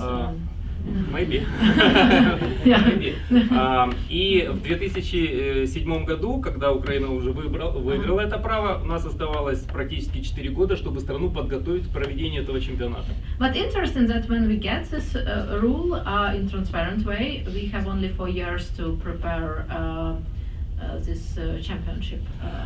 Наши украинские законы были абсолютно не похожи на законы европейские, по которым всегда проходили соответствующие чемпионаты, начиная с систем безопасности, начиная с систем принятия решений, начиная с систем финансовых элементов. And it's very interesting example because it's about changing regulatory policy. Because regulatory policy of European countries which hold the same sport championship was totally different between Ukrainian regulatory policy. And as I understand, they work on. И вы работали над. Был создан центральный орган исполнительной власти, министерство, основной задачей которой была поломать систему и синхронизировать европейский международный опыт к опыту Украины, к законодательству Украины. Тобто департамент? Не, ЦОВ. ЦОВ, министерство. Центральный орган исполнительной власти, не департамент. So it was created as regulatory solution was created some. It's not department, but it's как министерство. Like new ministries. It's called Central Executive Office. It's like government structure who work on this synchronization, and is also one more example, not about lobbying from business, but also about G2G lobbying, like government to government lobbying. And this is very interesting point because we not often talk about G2G lobbying, government to government lobbying. И я почему привел два абсолютно разных примера. So I get this two advocacy or G2G example to you because of. Их объединяет единственное. К сожалению, в Украине хорошо лоббируются вопросы до тех пор, пока первое лицо государства заинтересовано в этом. And my main point is these two examples only in one issue about lobbying in Ukraine and Eastern Europe, that it works till first person in country interested in that. То есть должна совпасть политическая воля. Должна совпасть политическая воля и должны быть хорошие юристы, которые упакуют эту политическую волю в правовое поле. So his example that in like Eastern Europe, it's important to have political will and people who able to very good regulatory policy for this will, because if it's only one, it don't work, and maybe it will be true for other countries. Как только заканчивается политическая воля, какой бы юрист хороший не был, у него никогда ничего не получится. But if we have a political will for anything, even it's advocacy or lobbying, it's even the best lawyers in our country can't push it to be done. And yeah, and he sees a big difference in practices here. И, соответственно, когда нет таких больших политических заказов, существует очень много разных небольших, маленьких заказов от тех или иных корпораций, которые успешно лоббируются в нашем парламенте. And unfortunately, if we haven't like big, this big, no, he said like society asking about that. Like corporations and big corporations, it's in Ukraine called oligarchs. I think that in other countries the same. They push their direct points without transparent lobbying, but in hidden way. And it's which we mentioned today as one of the big problems. И, к сожалению, с чего я начал, когда я изучал все примеры лоббизма, они пересекаются с, в том числе с нарушением Уголовного кодекса, о чем я узнал, написав соответствующую диссертацию.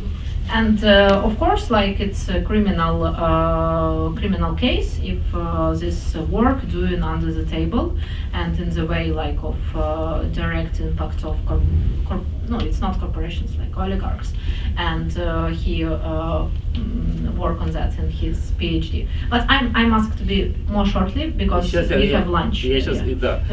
Но я уверен, что именно сейчас, когда весь мир помогает Украине финансово и политически, необходимо запускать инвестиционные механизмы, которые сейчас будут работать на то, чтобы создать правила игры для реализации финансовых проектов, экономических проектов и политических проектов. Нельзя упускать время. And why it's important now? Because now in Ukraine we must vote for these transparent procedures, because now it's the time to vote for that, because Ukraine have a lot of international aid and many investors interested in working in Ukraine, and now the time to vote for this law. And I add from me that my father was author of advocacy law in Ukraine, I think like 6 years ago when he was in parliament, but in that period only 90 members of parliament was ready to vote for that.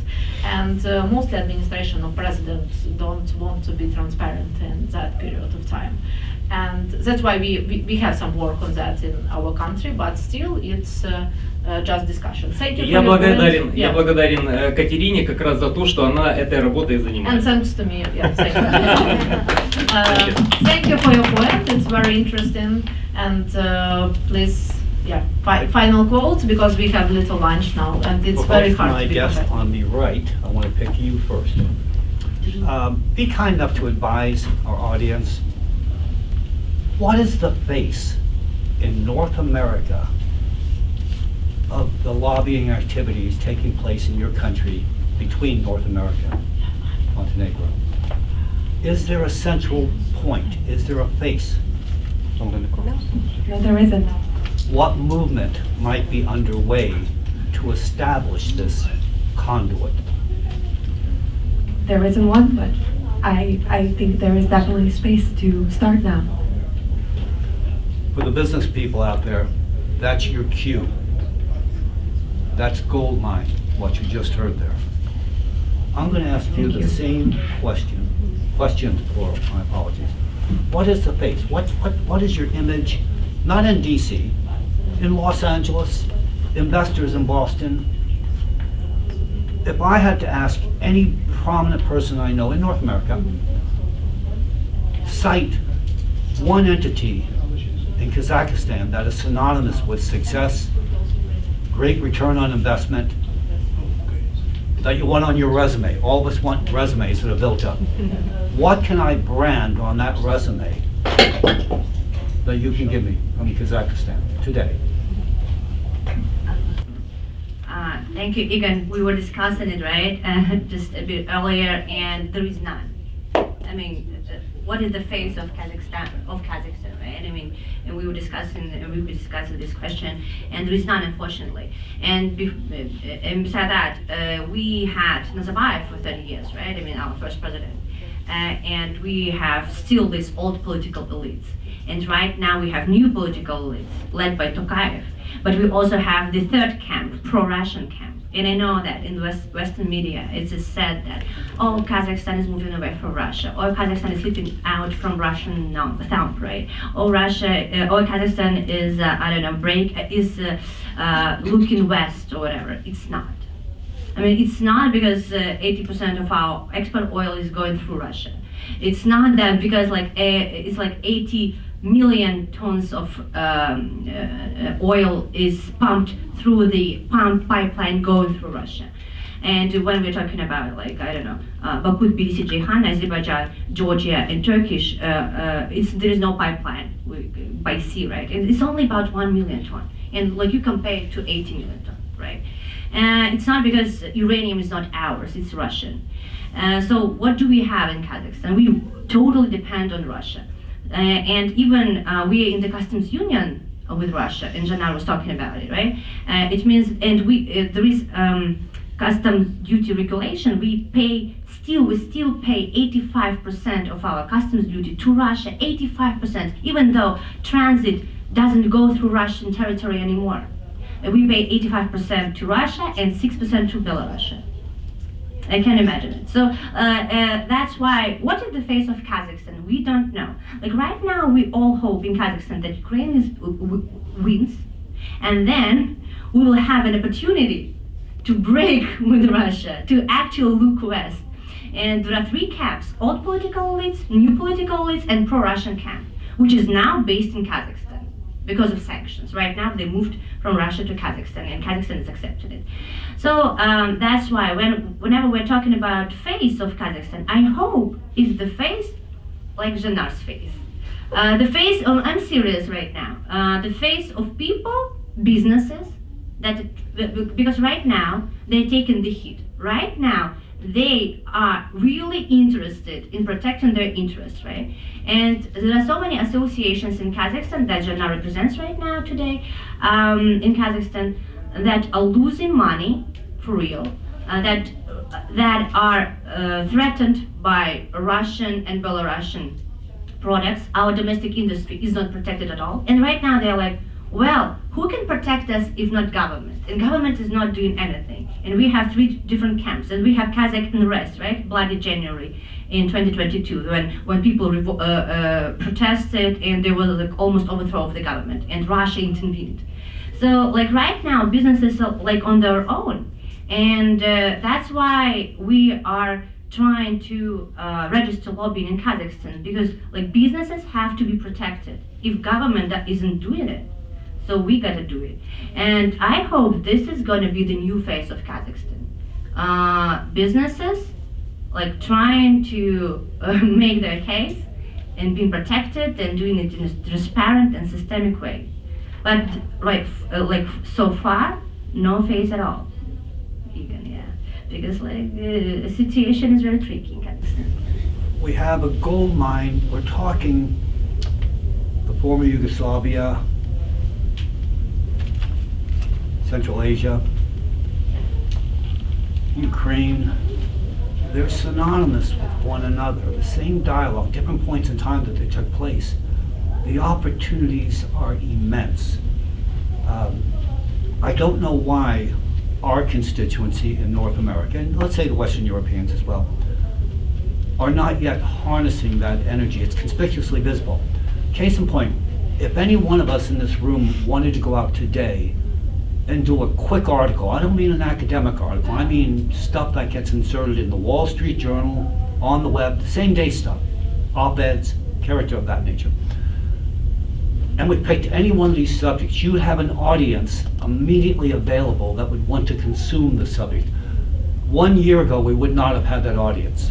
Nobody would have cared. Now they care intensely. Lobbyists are capable of filling that. That's the role they should fill, and they're there. And the audience is rich right now. They're waiting for people. Somebody's looking for a messiah right now. And whoever wants to grab that little baton is going to win that marathon. Trust me, it's open for anybody. I laugh that Wall Street Journal often, when they hurt, they come to people like me and say, please do a quick story. Give us some of your background. We're looking, they need content. That's their way of saying we're starving for people to pitch in and get involved. Speaking engagements at the better universities are looking for people like us with this background. There's no conduit to plug them in. The demand is there. And the product is in beautiful, it's in showcase book, it's center stage right this very second. So if you garner nothing else from having me on the stage, these wonderful people who come this distance to pitch in, tell their story, take that home. You can build a firm based on that. You can start at home with your computer and just start doing little quickie op-eds or little quickie insertion articles. There's a market for them real quick out there right now. And so I identify that as just an absolute, not gold mine, it's a platinum mine. It's there, and you'll never get this again in your lives. I think our time is up.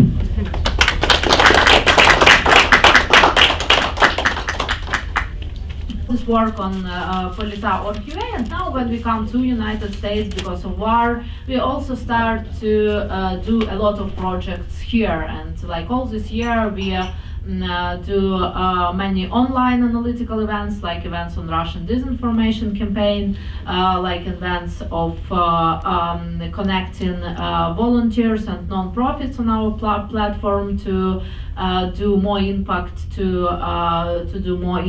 on humanitarian issues. And so we decide why not to register this non-profit in United States, because it's open more opportunities to do fundraising, be tax deductible. It's important for Americans. So we invite also some people from here to board members, and I wanted to share with you some our aims and projects, and know some feedback. Is it a good idea or no? Main aim is, of course, democracy building and transparent procedures in Ukraine and in Eastern Europe and in Central Asia. Our countries have the same problems because we all was unfortunately Soviet Union, and Soviet Union not only do famine and kill people directly as Nazi period, but also they kill culture, they kill language, they kill minority practices, which is, if you wanna to talk your language, it's a problem. If you wanna go to your church or your mosque or your synagogue, it's a problem. If you wanna even have your specific foods, it's a problem. So unfortunately, all this now Putin trying to use this pattern of nostalgia to Soviet Union and use this in his Russian disinformation campaign. So that's why we take focus on completely demontage, completely change practices in Ukraine and in all Eastern Europe and Central Asia to more democracy practices and more transparency practices. How we can do that originally? So it's not easy thing to do. We see institutional position of how to do that. So to build democracy, you need institution, because you can't be autocracy yesterday and today you be a democracy. It's not working this way. And for example, you see it in Belarus, so strong opposition, but still authoritarian regime quite strong. So that's why we must build institution. How? Firstly, it's education. So today we also work on education, and why we invite also Ukrainian society here, because we trying to share tools to be effective. It's very good to have right aim, but it's important to have direct tools. How to use, petitions, how to go to a member of parliament, how to write, press releases, how to work with press, how to work with press agencies, how to be opinion leader, how to work on your personal working on stakeholders map, and so on and so forth. So first of all, it's education to people in Ukraine and Eastern Europe and Central Asia country who want to have this knowledge. And now I'm directly put more than 100 free lectures on YouTube channel, Katerina Adakchenko, and wrote one book about it. So first of all, education. Second, it's systematically work on fighting with Russian disinformation. I think it's one of the most important things because they use bullets, they use missiles, and I know what it's about because like I'm from Kherson, from southern Ukraine, and it's destroyed by Russian aggression. Not so bad as in Mariupol, but it's bad. So even missile was like shot at our own house last year. You see, it's true, and our office. So I directly understand what is it about. Not from news, but directly what is it about. So that's why it's very important to fight not only for like more weapons, more international support, but also again their ideas, because their ideas, as we will talk today, it's the same ideas as nowadays authoritarian regime in Iran have. North Korea and other Putin's coalition, they have Eritrea and other very developed countries which are now in coalition with Putin. So firstly, analytical work about disinformation and then fighting with disinformation. It's good work for team who work in communications, and we have this team originally from, now it's people who go from Belarus and work on that.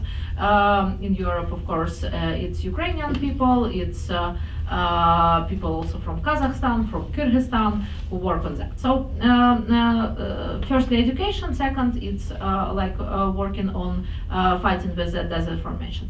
Third, projects which we concentrate in United States, it's projects on creating platform between Western countries and our country. So it's platform about cooperation, about understanding each other, about cooperation on non-profits, even for the, creating solution for I don't know, reaction to humanitarian crisis in Kherson, and it works. Thank you to many people who work like Nadia, who react and send many humanitarian aids to Kherson refugees. So it really works, and also as a platform for business cooperation, because now you can't like rebuild country without cooperation B2B, like business to business, and creating projects, creating models. And now it's not there.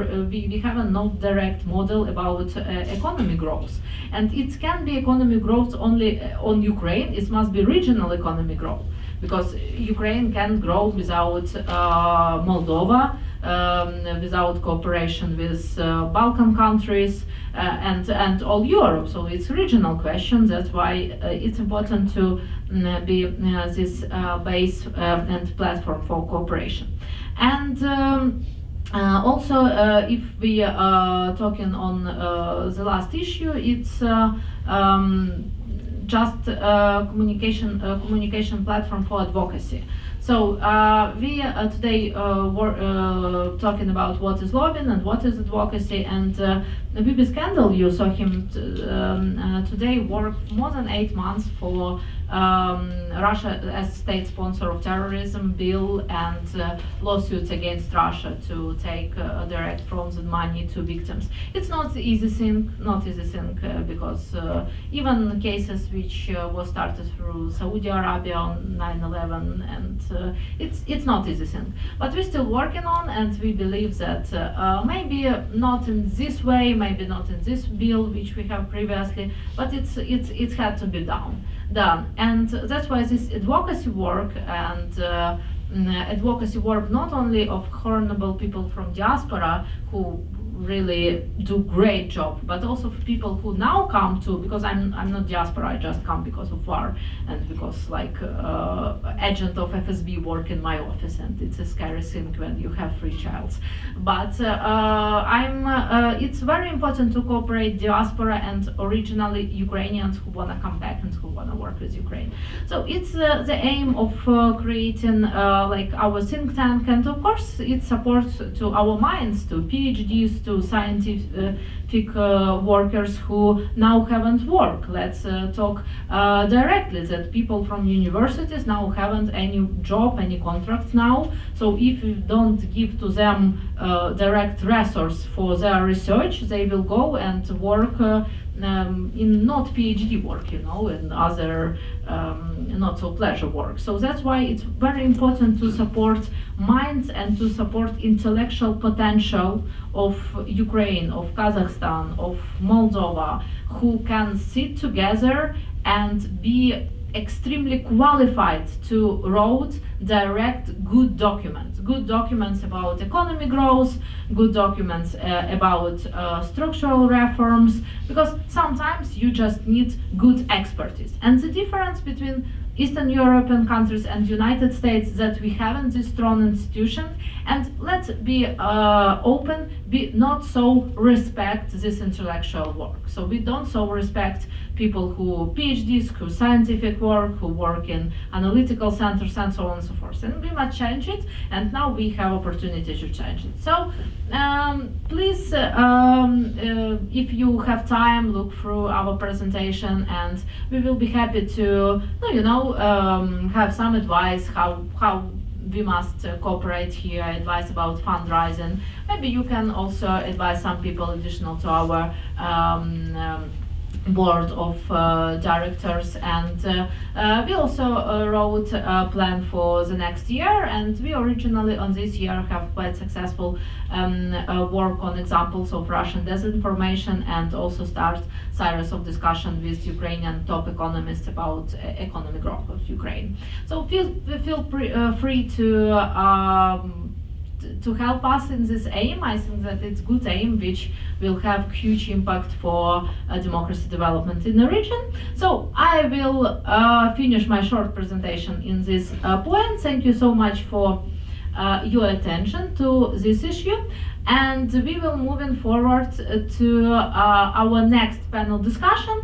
It will be panel discussion about cases, and also about women's leadership. So I invite Nadia. Nadia, originally from Dnipro, it's Ukrainian.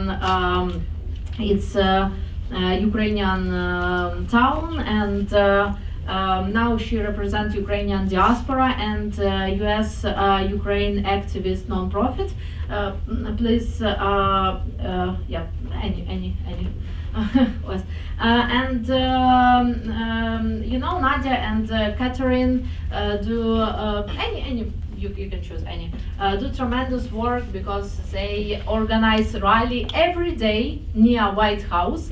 Every day rally for Ukraine, and it's only part of our. Yeah, it's very respectful. Yes, since February the 24th, 2022, we, U.S. Ukrainian activists, our nonprofit charity organization, has held rallies every single day in support of Ukraine. My name is Nadia Shparinska. I can continue? I'm trying to do it as panel discussion. If I think we will do it together with panel discussion with Sherry Debbie. So today I'm no Sherry from my friends who work with women's advocacy issues and against home violence. And today I explore that she originally from Iran. So it's very respectful work to come from a country from directly other culture, because like Ukrainian culture also direct other culture, and to be so successful as Sherry. So thank you for joining us. And Dr. Sophie Saidi also joined us to this panel. So she PhD, and she member of Foreign Affairs Committee, National Council of Resistance of Iran. She also do a lot of scientific work on this issue. So we will talk today about cases on Ukrainian advocacy and about cases of women leadership advocacy, and maybe we will add a little more issues. And we invite one more speaker. It's Mark Plavetic. Plavetic. Yes. I'm sorry. You can spell Odorchenko also in wrong way. So. I think that Odorchenko it's too hard, and yes, and Mrs. Natalia also will join us. Yes, or do you want to join also to some comments? Yeah, sure. Yes. Yes, you can join on my place. Yeah, I think that it will be more dynamic. Yeah.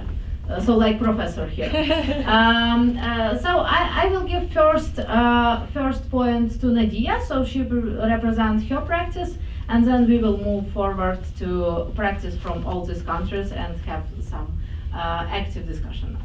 Yeah, so Nadia, please represent your practice of advocacy of Ukraine and how you succeeded in that.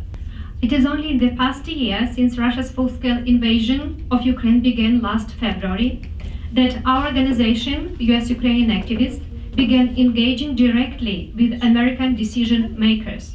Since then, USUA has met with the offices of several dozen members of Congress, both House and Senate.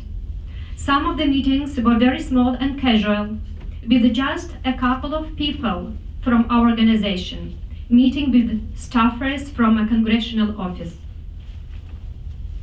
Most of these meetings have been in the context of large Ukrainian advocacy events, where people from different organizations and states came together to meet with many offices. Last time, we asked the members of Congress to support several acts and resolutions, among which were a resolution recognizing Russian actions in Ukraine as a genocide, Russia is a state sponsor of Terrorism Act, and Justice for Victims of War Crimes Act. The last one was passed, luckily. Since this last year has been educational for us, I wanted to share a few lessons and tips that we've learned during this period.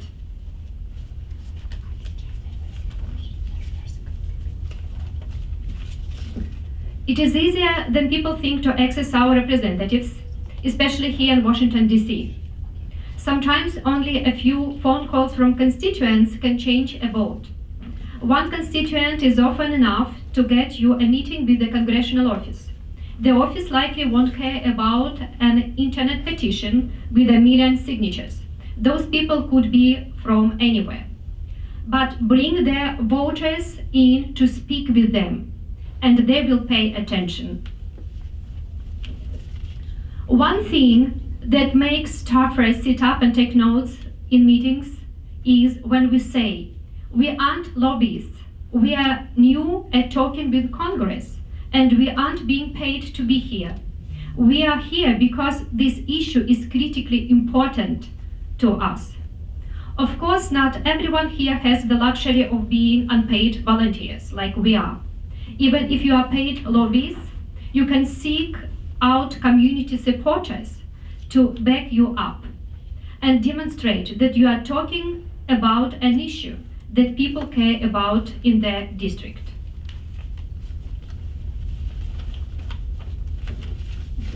Politicians and their staffers are professionally charming people. In almost all cases, your conversations with them will be fantastic. You will feel that you all agree with each other and everything important. Don't let this feeling fool you. Members of Congress and their staffers will often go out of their way to avoid giving you a straight no.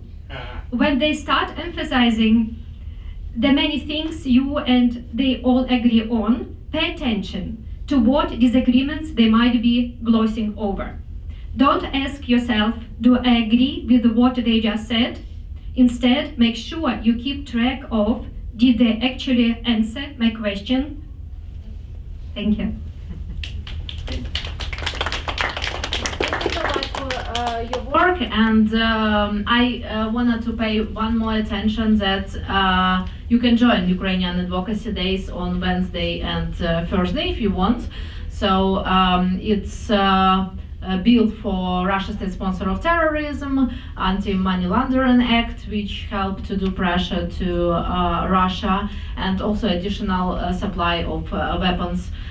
So if you're interested in details about these bills and this act, we will provide to you, and it's open event for not only for diaspora or Ukrainian, but for all Americans who wanted to add. So Nadia, thank you so much for your work, and it's really tremendous work when you not only believe in these values, but you work on these values.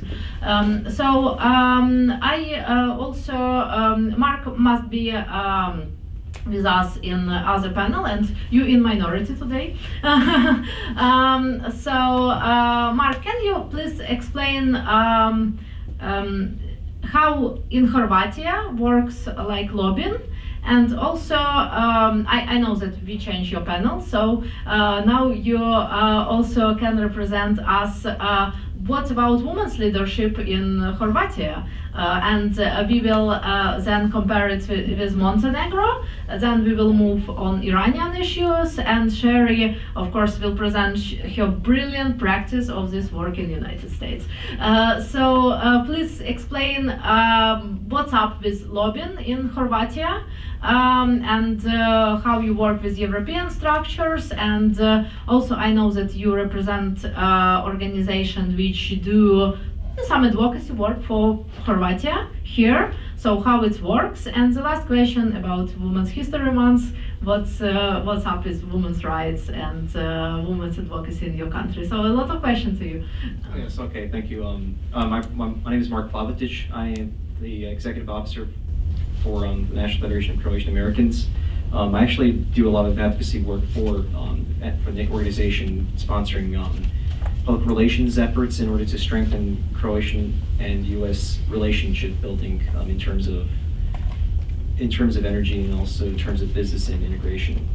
So I'm very appreciative of the National Government Affairs and Professional Association for inviting me to provide a report on behalf of the National Federation of Croatian Americans Cultural Foundation regarding recent developments in domestic and international initiatives. NFCA is a nonprofit organization dedicated in philanthropic, cultural, policy building initiatives to maintain close democratic relations between the United States and the Republic of Croatia. And it's an honor to share the government relations initiatives with the IGAPA to share some of the advocacy policies that NFCA supports as a token to sustain security and sustainability in Southeastern Europe. I'd like to applaud the amazing support and work that both NFCA and the Association of Croatian American Professionals have achieved in advancing signing the Avoidance of Double Taxation Treaty. On December 7th, U.S. Undersecretary of State for Economic Growth, Energy, and Environment, Jose W. Fernandez, and Croatian Minister of Finance, Marko Primorac, signed a treaty that will protect both American and Croatian taxpayers from double taxation policies set between the two nations that affects both individuals and countries, encouraging economic cooperation and bolster private sectors to operate both in the United States and Croatia, thus supporting job growth and engagements in U.S. markets. The treaty is currently in the U.S. Senate Foreign Affairs Committee for deliberation and is in need of approval by a 2/3 majority from the Senate. So currently NFCA is working on a strategy to address the policies and obstructions that include tax evasion and information sharing between two nations, including with the majority leader in committee.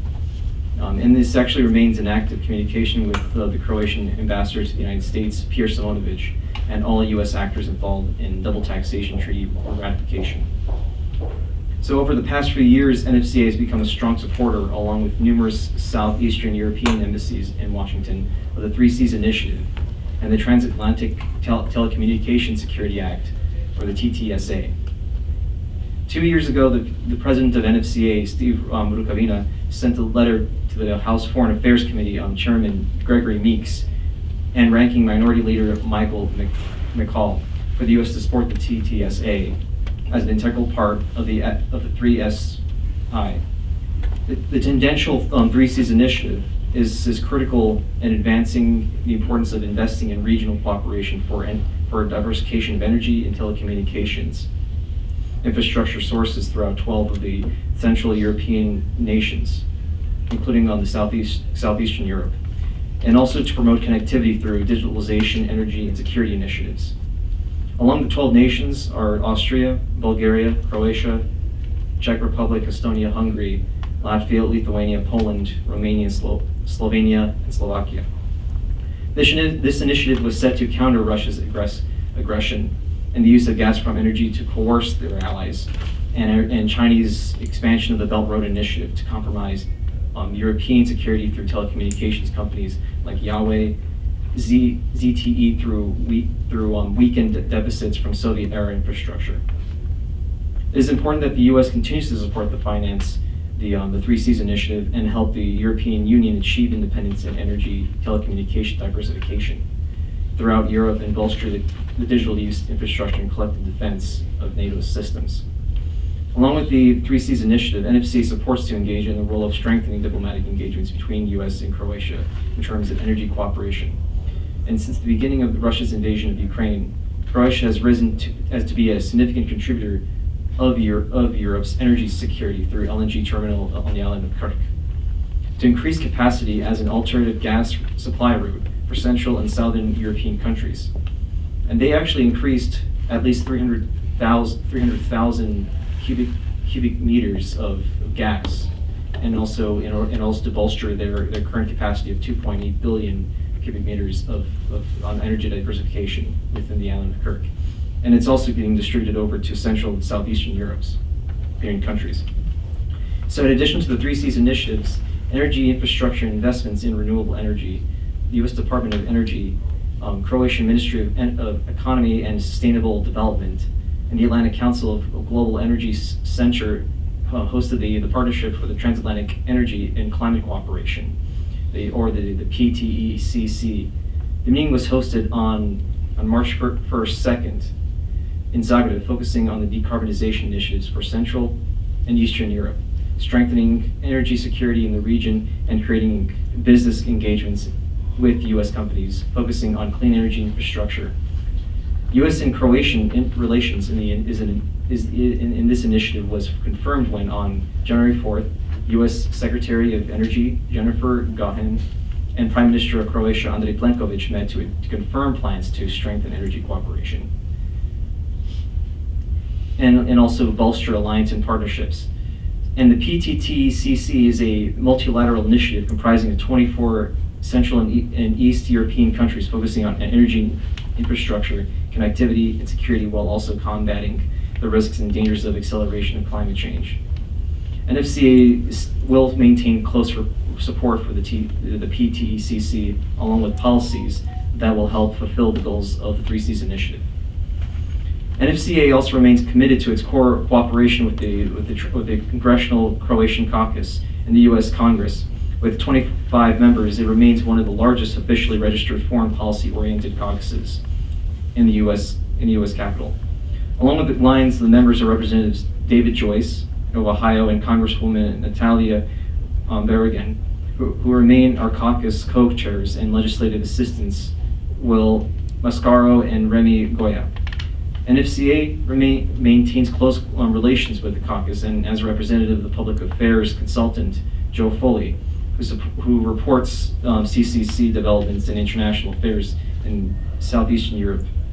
NFCA will also keep close identification of members in Congress who have an interest in international relations, interests in Southeast European affairs, and in particular add them to our caucus appropriately. NFCA also manages and forms close cooperation with the Central East European Coalition, or the CEC, a bipartisan ethnic community group focused on issues and challenges from Central and Eastern Europe. One of the major issues that my organization remains committed personally is also the interest in the war in Ukraine, which is a serious and tragic ongoing crisis that has catastrophic consequences in European and American national security. On February 24th, in commemoration of 1 year of Russia's invasion of Ukraine, NFCA and executive officers, along with myself, all voted unanimously to support the CEEC statement for U.S. and its allies to remain diligent to act and swiftly to address challenges in humanitarian security assistance in Ukraine and support sanctions against Russia. And with an ardent support for Ukraine, my president and I will attend the Ukrainian Days Advocacy event in Capitol Hill on March 8th and 9th, marking our third event in the organization in Russia as a state sponsor of terrorism. My colleagues and I, along with the several Ukrainian advocacy organizations, look forward to our meetings with our respected congressional members this week and the CCEC hosted Advocacy Day scheduled for April 26th. And the National Federation of Croatian Americans are also very committed in sponsoring empowerment for women as well, and also promoting opportunities. And we also are in close cooperations with the former Madam President of Croatia, President Petrovic, which we actually formed ties and also close relations with. Thank you for these details. Because we must move in a little dynamic. So it's very interesting to know Mark's practice, so how they choose direct members of Congress whom they work on, because it's also very interesting from his speech that they focus on some direct caucuses, because sometimes people who trying to advocate, I don't know, like women's rights or human rights, who not professional, they trying to work with old people. So it's very good example how to concentrate. And Nadia also know that with Ukraine it's a little easier because you can find sponsors or direct committees or caucus which support for Ukraine. But it's also very important to be focused when you work on this issue. We will come back to your practice, but I wanted to ask also Natalia, how in Montenegro looks like women's advocacy, because in some countries it's more international donor organization work, so like USA give money and people do some work on women's rights. So or sometimes it's grassroots campaign when, I don't know, if somebody was affected by home violence, then organize movement and organize some important legislation about that. So how it looks like in Montenegro, and do you have problems with some discrimination, because in Ukraine it still exists, like that woman wants to do soup at home and paternalistic society. But please shortly about that. I'll shortly, briefly share. Yes, in Montenegro there is in the last, I would say, 10 years, so since we became independent, there's been, a fair amount of investment in women's advocacy and nonprofit organizations. So there is a network that focuses on women's issues, several nonprofit organizations and human rights organizations, and there is also a Safe House that's more grassroots that does an excellent work in terms of domestic violence. So that is already there. And so that has all been done in the last decade or so that the work has started. Of course, there's always more to do, and Montenegro is very patriarchal. But I think also Montenegro has very sort of almost like contradictions within itself, because it's always been a conservative place, but it's also always been the place where women have been sort of the leaders of changing and reforming society. And now it's interesting because in sort of conservative frameworks that was sort of almost accepted. So in some ways it wasn't conservative. So it was this interesting contradiction of being both modern and conservative. But now with everything being so politicized, with Western democratization, we're getting into this almost interesting situation where we're becoming more, in some ways, more conservative, or seemingly more conservative than before, because some things that are considered conservative today, my grandmother would probably laugh at in some terms. So these patterns are really interesting, and I think in the last few years, So these modern hybrid trends, but that are also very sort of But, reactionary. do you have quotas in political parties, like do you vote for, no, you know, like quotas? Very well represented. Women are very well represented in politics. We've had that, since always had a strong women's movement. They're very well represented. I think the patriarchy, it's more nowadays that it's sort of like going hybrid, and it's very strange to understand because, yeah. Let's ask Dr. Saidi about that, because it's very interesting that we have little conversation in coffee pouch about traditional society and some traditional values. For example, for people who are Muslims, and in women's rights, because what I know, it's deep respect in Muslim culture to women. But if you ask Americans or even Ukrainians, they see many movies and cartoons that like Muslim people don't give rights to women.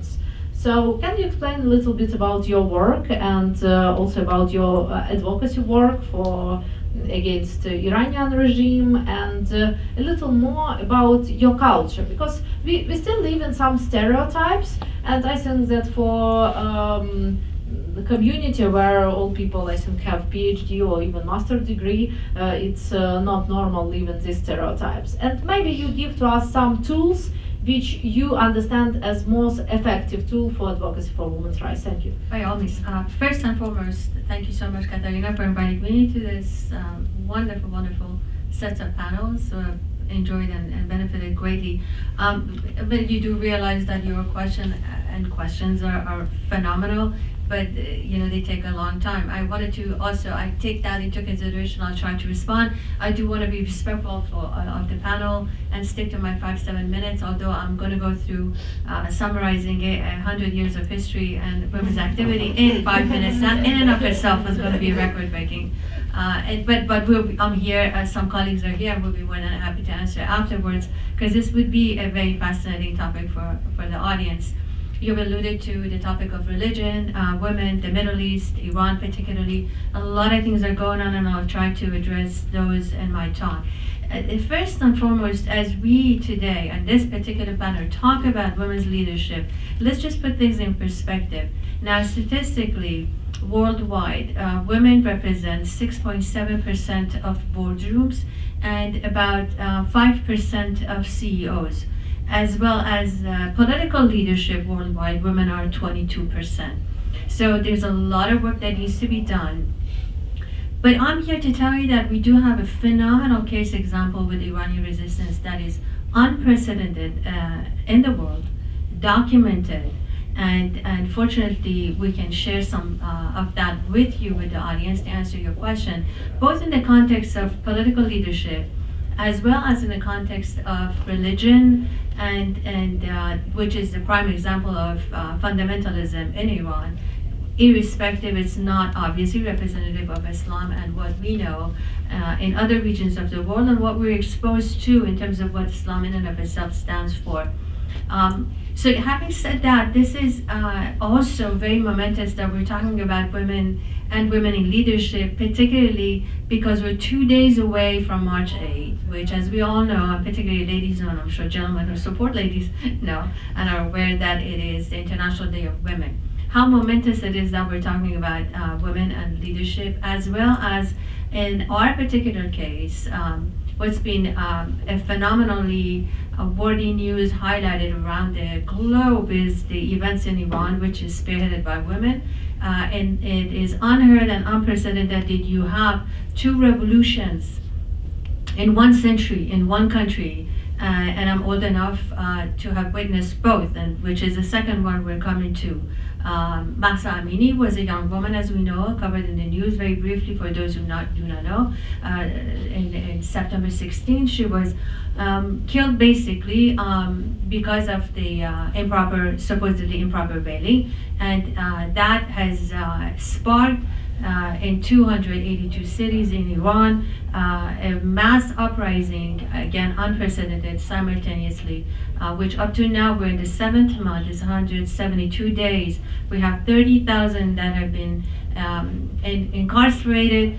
We have 70, as of today, we have 750 that have been killed. We have the youth who were directly executed just because they took participation of the protest. So this has been unparalleled in terms of university students, elementary schools, you name it, have been participating, and it continues up to now. But there is a history to this. This was not overnight, and I'm going to tie this in very quickly to the topic of women's leadership. There is a history of women's participation in Iran in political change, which starts with 1905 constitutional revolution. Women also very heavily participating in 1953, which led to democratic government, and then the U.S. coup of Mossadegh, the only democratic government in any Iranian history, which lasted maybe 4 years, and the subsequently Iranian Revolution. None of the rights of women were particularly right to vote were given till maybe 1963. So nothing was guaranteed. But the beauty of what happened was that these were not futile. So basically we had Iranian opposition, which is the National Council of Resistance, being birthed out of the Mujahideen 50 years ago against Shah, and then continued till Khomeini.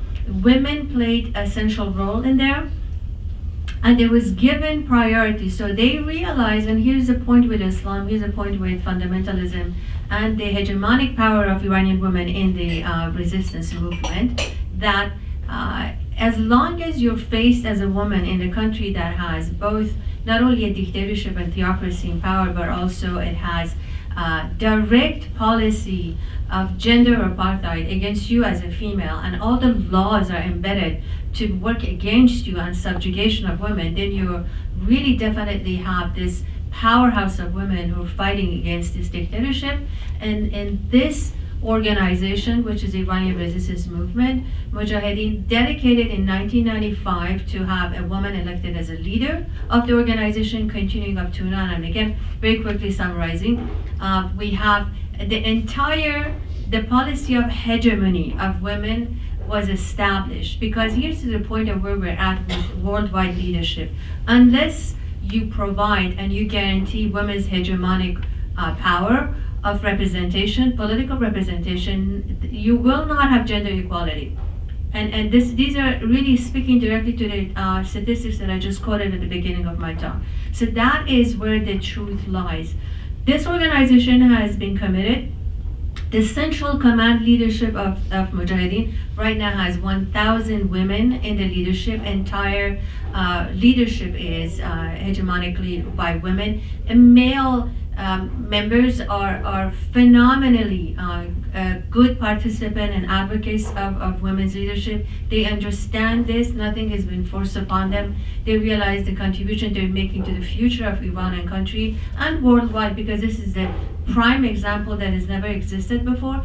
National Council of Resistance established in '81, and I've been in National Council of Resistance since 25 years ago. The main opposition organization to the Iranian government, the strongest and most widespread, with 25 member committees within the National Council of Resistance. Again, I'm one of the majority females of the National Council of Resistance, and Mrs. Maryam Rajavi, who is also the president-elect of the National Council of Resistance, obviously a female with 50 years of history of struggling against Shah and the dictatorship of monarchy, and also now. So we have abundance of experience to offer worldwide. This has been put into practice for 27, 8 years now. So there's nothing about this that is symbolic. There's nothing about it that has not been experienced, and they can definitely, and they'll be more than happy to share with any government. So can you imagine that we have this revolution that's coming up and prospering? Women are going to be the main representatives in political power, and that is unheard of in Middle East. And when we talk about, Katarina, Islam, So this is the best representation of a religion, and because, well, one of the main organizations of NCR, Mujahideen, who has been the impetus for this positive discrimination and supporting women in the struggle, is an Islamic organization, because they're not fundamentalists, and we're very happy that they exist, because now the world can see what is the theocracy representing the Iranian government, what is the women's actual dedication to Islam in this face of this organization. Of course, we believe in pluralism. Let me quickly also, because I started this, and wrap up by saying, what are they asking for now? Because there's a tie to Ukraine, and I want to make sure to also point that out. So the main thing is the ask of the opposition government is now to stop supporting the Iranian government and having a nuclear deal with the government that has no representation for the people. That should be stopped right now. You should expel all of their diplomats from worldwide embassies that they have. Closed the embassies. They're not representing Iranian people. You should prosecute all of these so-called folks who have visas coming going, and officials that are responsible for mass murders historically, and also really the Revolutionary Guards Corps, which is right now tied to Ukraine, providing all the drones, taking up 80% of the Iranians' wealth, basically creating war in the Middle East with their, different military groups that they have running around. They should be put on the list of terrorist organizations in Europe, most significantly worldwide.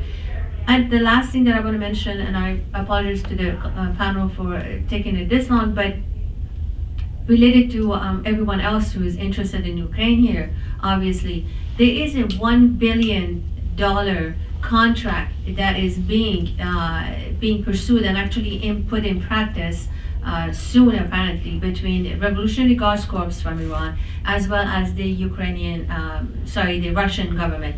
They're not really hiding that. That is to build actually the factory to build the drones. Already 100 drones, several hundred drones have been sold to Russia and have been used for destruction, massive destruction of life and property in Ukraine, which is absolutely abhorrent. But there's nothing being done about that because there is an alliance between Russia and the Revolutionary Guards Corps and the dictatorship in Iran. And very soon, also in October, according to the resolution 2031, there is a possibility of, which is actually coming to an end, the missile technology that's being banned on Iranian side, and that is a sunset clause. So in October, Iran can provide actually the missiles to, and there are very intentions obviously to do so to Russia. So if you have a new government in Iran, that's how you come with a new policy, if not sooner. Thank you so much for the time, and I apologize for running a little bit too long. Thank you so much for this overview. We're here to understand, and thank you for your work, because it's not easy to work against religion. We hope that Russian people will take your example and will do something with it. We must teach them also. Thank you so much, and I wanted to pass stage to Sherry, and her experience extremely interesting, because in their work as business, they directly do advocating for women's rights. It's very interesting, so please share your case to community, and today we have plenty examples, plenty tools, and I think that many people who, advocating also their own businesses or their corporations can take your example how you can do business and do advocacy in one more time. Thank you. Thank you so much for the opportunity to be here. I'm really just humbled to be, in the company of all these people doing so many important things. My role's a bit more social, but still has a voice. So I operate a couple of hotels in the city. One of them named Hotel Zena, which I believe is the first of its kind, and it's a hotel that is absolutely dedicated to women, empowering them, and really shining a light on all the contributions women have made in history, current times, throughout the world. So for us, it's a really fun project because we're able to activate our space, do programming, and always focus on things that empower women or give them opportunity. So my role, it's very, you know, in the hospitality industry, you get worked, right? You get worked well. It's 12, 14-hour days, and you don't always have the opportunity to, you know, have a passion on the side. So that's the first time I've been able to incorporate something I feel really strongly about into what I do on a daily basis, and it's part of my work. So for example, Women's History Month is big for us, right? So we plan activations and events, and one of the things we promised to do this year, it's our slogan, is lift women today and elevate the future, right? Because we know every time women have, you know, opportunities, it's passed on for generations. So a big event we're doing this year, and this is the example, is International Women's Day. We decided to put our money where our mouth is, and we're partnering with 5 different organizations that all in their own way are supporting and uplifting women. It's an organization named Sudara, who employ people in India so they can pull them out, or not people, but women in India, so they can pull them out of the slave trade and provide opportunity. It's an organization called Everybody Water, and this organization provides water infrastructure so women and children don't have to spend 24 hours, you know, getting water just to survive, so they can go to school. We have Thrive, which is focusing on hospitality, and of course White Ribbon, which you've heard many times today, that'll also be a big part of that. So our commitment is to continue to provide exposure and a platform for these organizations, and, you know, to partner with them, not just talk about it. So while it may cost us a little bit more money to utilize Everybody Water or to buy, you know, some textiles from Sudara, it's worth it because we know that it's going to have a longer impact for what our goal is. It's to continue uplifting women, because we all know the world will be a better place and will continue to grow in the right direction if we all play a role in it. So I think that's it in a quick chunk. Very shortly. So thank you for your work, and yeah, you see good trends that even the best political managers work with women's presidents. So in Eastern Europe, it's direct trend.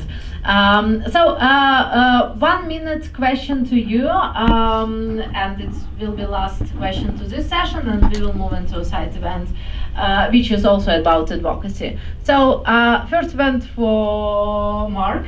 It's just 1 minute answer. What's the main tool in your country, which you originally or which you work on, it's most effective for advocating women's rights? Maybe you know about this. If no, it's also okay. Yeah.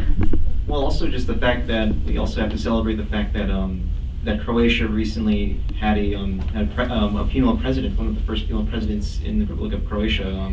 President Kolanda Grabar-Kitarović, and she's actually served on the HDZ party lines, and actually there's been a lot of encouragement since her administration. There's been a lot of encouragement and stability within promoting gender equality, especially in a nation that's just riddled with a lot of inequality issues in the past few years. Croatia currently marks as 55.3 out of 100 in the scale of female inequality, and the fact that there's so much improvements that actually we have to acknowledge that we actually have at least 30% in the Croatian parliament, and who are currently women, and at least 53 out of 151 seats in the parliamentary are actually women.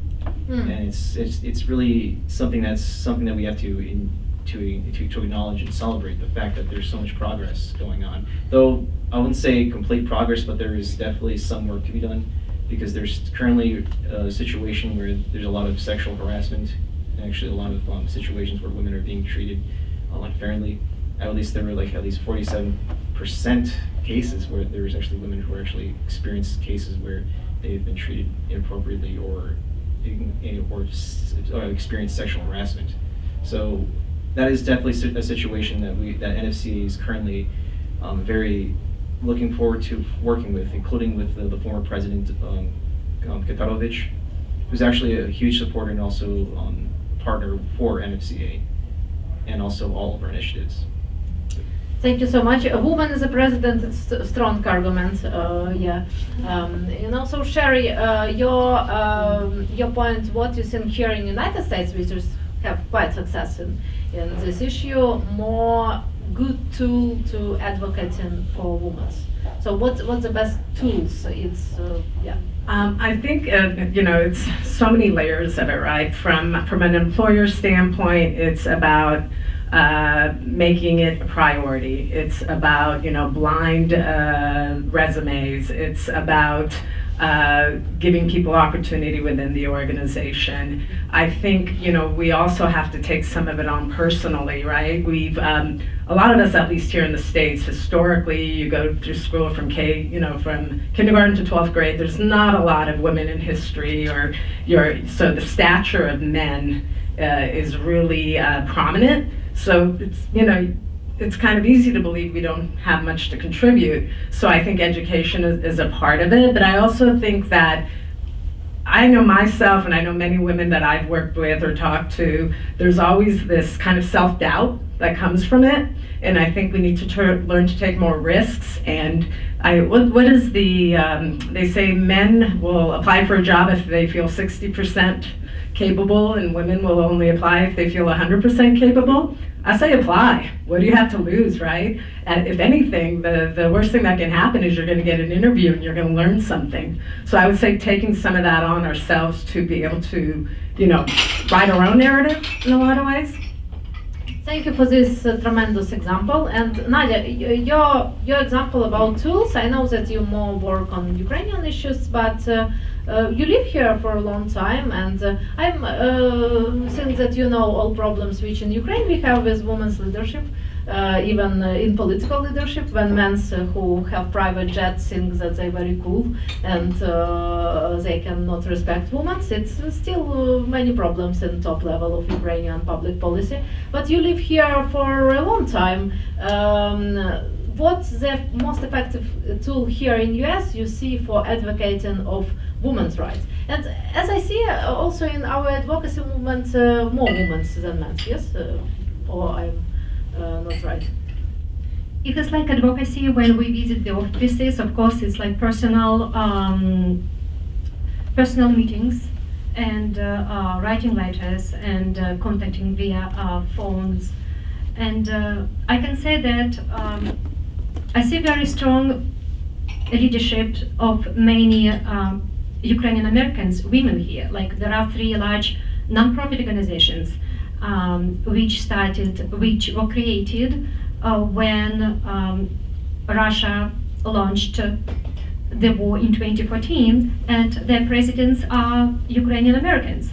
Like my organization, and I was active since 2014 supporting Ukraine, and then I created a group, US Ukrainian Activists, that later grew up into a non-profit charitable organization, and the other 2 local organizations like United Help Ukraine, their president is also Ukrainian American, and Razom for Ukraine, and the partners of my organization, big partner that we support is Hospitalis. Hospitalis is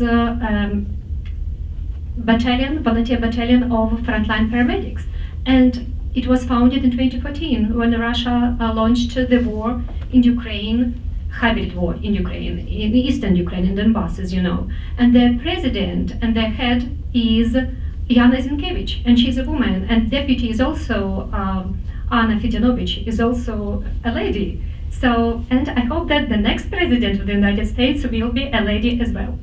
Thank you. It's a great example. So, and your example is also a great example. Dr. Saidi, what you think about what most effective tool in Iran? So, is it protest as a tool or something else? The most effective tool, which is now I think we're witnessing, is organization. Because individually, women, as I mentioned to you, for 100 years we have established history of being participating in their rights. But what is a game changer right now, and this is also based on my own eyewitness research in Central America and South America with various liberation movements and making a comparison. of women's status there and Iran. So I'm going to finish in 1 minute. So basically, in none of the movements you had the rights of women who participated, did everything, because as we all know, women have done everything, and they continue to do so. None of the rights was guaranteed. So for the current situation, we're not looking for women to do any more than what they're doing. Historically, they've done enough, but looking for which organization does actually guarantee your rights before you attain power. As we witness an ongoing revolution right now. And the only one which is actually, as I mentioned to you, put into practice gender equality and women have hegemonic power is the National Council of Resistance and the Mujahideen organization. So that's where we're looking at. Did you already give women the right, the equal right, and beyond that, the hegemonic power that they need, political leadership, before you attain a revolution? Because afterwards, you forget about it. That is, they will always have excuses, which they've always had, and I've done the research. I've talked to women who took up arms in these struggles, and then afterwards they were forgotten. Because the answer to them was that we have other priorities. Women's priorities now. Thank you. Thank you so much. Natalia, 30 seconds about your situation. What's the most effective tool for women's leadership in your country, which you respect most? Yeah, thank you. I'm really echoing the organization comment. That's really on my mind, especially, and also the comment around what organizations would stand behind, women's movements, because in the past few years, as you know, we've seen more sort of anti-liberal, and also anti-women empowerment take hold. It's been fairly surprising how quickly some of the things that we were taking for granted institutionally have disappeared, which also speaks to how new the institutions and these mechanisms are. So I think for women in Montenegro in politics or in leadership, it's something you would have on top of your mind on how to organize where you can be effective and also not expose yourself to those sort of trends that are extremely negative in society now. And I think the hope for women is that we do organize so that it doesn't move beyond that, because Yeah, thank you so much. And I have a lot of comments about this time about Ukraine, because in Ukraine you sometimes, if you work in political management or in public policy, you must be a woman but tough person, because it's Katerina, she's a tough person. So because we still in Eastern Europe have these paternalistic patterns, which we have a lot of work to work on, because on local councils it's great woman leadership. On central level they still have a lot of work. So if you're interested, we can continue it in coffee pause. And thank you so much to all panelists in this panel. And now we have a side event from our media partners, Alatra. So they advocating for creative society issues. So they also work with climate issues, and they present like their tools of work for this 20 minutes. And Marina will explain their aims and also her colleagues. Marina, if you can take the stage, we'll do the process. I'm introducing the Creative Society. I made their acquaintance last November at this very same event, out in this very same facility. I listened to what they had to say at the time. I had no affiliation with them at that time. And I listened to the substance. And I thought, interesting, for a change, somebody's talking about what evolves from the core of the earth and doesn't call it climate change. They call it climate calamity, catastrophe, a variety of all options they have. But it was real. And we chatted thereafter, and we decided to forge a union. And I said, what I see in what you had to say was national security implications, economic calamity. And that's the discussion I want to have. I don't want to talk about climate change. I want to talk about how it's going to impact everybody I know. And so we kind of got into it, and it culminated into a positive, constructive relationship, to the extent that we are now putting together an educational pod series. The series is going to focus in on the legislative impacts multiple jurisdictions, not just US, of what's going on climate control, environmental, geophysical activities, and it's going to be introduced as an educational program. Again, focusing on the legislative activities internationally, not taking a party side, just saying this is what is or is not occurring. So when you vote, you decide what's important to you or isn't important to you. And to that end, we've had a blending of policy. They didn't have to capitulate 1 inch. I didn't have to capitulate 1 inch. So we found a happy marriage and all that. Somehow, don't ask me how we did it. We started it at 96, so basically it's 27 years we're doing that research.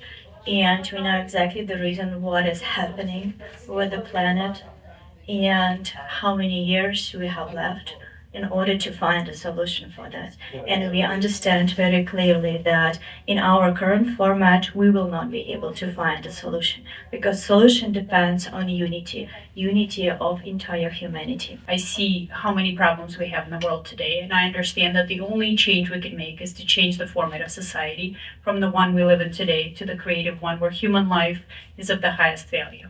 And of course, climate change is one of the reasons why we started the Creative Societies, because we see that climate is changing and we talk about the true, real facts of why it is happening. Right now, we're at the edge of a global collapse, and we're going to see much more devastating events. We've seen some of the most, they say, expensive and devastating climatic events within a decade. Like past decade broke all the records when it comes to the money it cost us to fix the damage done by the climate change. And by our projections, by the very end of this decade, before 2030, we will hit the point where world GDP, all our money we're making together, will not be enough to fix what has been damaged within 1 year by the climate. And that's when we will see not hundreds of millions of climate refugees relocating as they do today already. We will see billions of people relocating. If we don't take action on this today, it will be a global collapse. And this is exactly why we are here presenting this solution. It's not because we're trying to promote our brand or this badge or something. It's because this is the only viable solution in today's situation. It's about unification of humanity on the universal value, the value of human life. Only that we will see that we have humanity in which scientists in different countries, instead of working on new ways to deliver super effective weapons on the other side of the planet against the very same people as we are, instead of that, they will be working on the solution to stop something that will affect very soon all of us. There's absolute greatness in what the gentleman said. If you want to sell a message, the crap's on your doorstep right now. You don't have to convince anybody it could happen. There it is. So I'm saying that's my timing. Why get involved now? Because the timing is right. 20 years ago, I might have said, well, I want to go skiing this weekend. I haven't got time. Now it's like saying, no, this is what you pray for. If you want to deliver a message, people will listen, even if they don't agree with your policy. You don't have to go in there and say, I'm a Democrat or a Republican or otherwise. You can go in and say, we got a problem that's going to hit that shoreline of yours, and that hotel's going to go down. Luxembourg, of all the places on earth, is one of the first countries to say, we got to do something about it. The green exchange, the stock exchange, preeminent. They are the leaders on the subject. Probably the most aristocratic place on earth is Luxembourg. Dynamite place, but you know something? They are leading the message. Cambridge University wouldn't touch this subject a decade ago. Now they're preeminent. So I'm looking at all the players. You don't have to go out and say, please believe me. Now they're saying, what's new? So I talk with these people because I come from a different game, different plateau. And they're anxious to work with us. And I just sit there and say, okay. So again, I reiterate, our mission is to put this legislative tool out there. Why did we pick that arena? Because nobody else can touch it, will touch it. It's delicate as hell. And you know something? That makes it so sexy to me. It just turns me on thinking, okay, now we can dominate. And so, and this team is flawless now because they're dedicated. We only have one main enemy, and it is climate change. It is not the climate change that we think about when we talk about the green energy and CO2 and things like that. It's a lot It's a lot worse. It's, destabilization of the core that happened in 95 that we talk about at our forums. Actually, we had a forum called Global Crisis, Our Survival is in Unity, that took place in November of last year, where our scientists spoke about this problem, spoke about what happened, what's going on with the climate, what's going on with the core, and they also talk about the timeline, how much time we have. And unfortunately, actually, this is a main point, what happened in Turkey and Syria. Even at the forum, it was predicted that the earthquakes are going to get worse, that the intensity and the frequency of the earthquakes is going to increase, and we already see it today. So far, everything that was predicted at the forum in November of last year is coming true already. So unfortunately, and it's sad for us to say, I'm sure you guys feel the same way, that unfortunately all the predictions that were made by the scientists of the Creative Society are coming true today. Creative Society started with the research, with the climate research, when we realized, not we, but scientists of Creative Society realized that problem is very big and we will not be able to find a solution. And then we started to research how we can unite all scientists and put them around one table and give them all the resources in order to find a solution. And then for 10 years, we were doing social survey around the world, asking the people in what kind of society they would like to live, in order to really understand the request of the regular people. We also studied all the historical mistakes that we have in our society. We understand clearly why do we have wars, why do we have conflicts in our society, and we understand how we can avoid it. And that's how the Creative Society was founded. May 2019, we have our first international conference, Society The Last Chance, when we stated the question, if we all people and we all would like to live in peace and we all would like to be happy, why we still have wars, why we still fight with each other, why we have division and violence in our society, even in the family. And the question was, that's the format, that the consumerist format that divides us and force us to fight and hate each other. And we understand that without changing this format, we will not be able to fix anything. Because every time when we realize we have a problem in our society and we try to fix it, but we're still acting in the current format of our society, we are not fixing the root of it. And we will never be able to fix it once and for all without fixing the entire system. And we need to change to Creative Society as soon as possible, because we have very limited time to act. We basically have 5 to 6 relatively stable years while we still can do something. We still have technology, we still have more or less stable world where we can communicate, where we can travel, but very, very soon we will face very, very sad future if we will not act right now. We making research not based on someone's financial interest or some group lobbying certain things, but we taking a very comprehensive research. I've been interviewing specialists in all fields of scientific research when it comes to climate, and not just our atmosphere, but also geophysicists, people who study volcanoes, and what we found out that they are very specialized in a very narrow area, and that only probably Creative Society is the only group that takes a broader look and puts all the pieces of the puzzle together. It was the only model that offers a way out, a clear strategy of legal actions that have to be taken to actually move from the society where even implementing new technologies only hurts our society because it leads to technological unemployment, to the society where technologies are pointed at opening the best potential in every human being on this planet, and where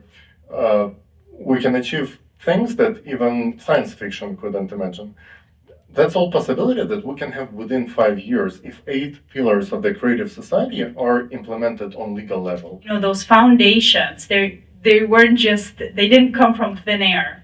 They represent the wants and needs of people. This is years and years of social surveys, years of research put in, you know, millions and millions of interviews that were put into these 8 foundations with people from all over the world, not just this country or, you know, Europe. It's from everywhere, and that is how they came to. In each country there are procedures, and you know the best thing that in most of the countries of the world, the source of the power are the people. Constitution of the US, the first 3 words are the most powerful, we the people. So source of the power is the people. The thing is, how do we use as a people? Do we make a request to build a society in which human life is valued, in which we have more voice when it comes to taking responsibility? Because right now we all used to put responsibility on certain politicians who promise us this or that. Also, Creative Society provides free healthcare, high quality healthcare for all the people, free education that's accessible to all people. There's a lot of benefits that people can have, including universal basic income. We talked about technologies such as fuel-free generator. You can only imagine the possibilities that we can have if we have free energy. So there's definitely a lot of benefits for each person that Creative Society gives, but most importantly, it gives us an opportunity to unite the scientific potential in order for them to find that solution on how we can all come together and prevent what is to come with the climate.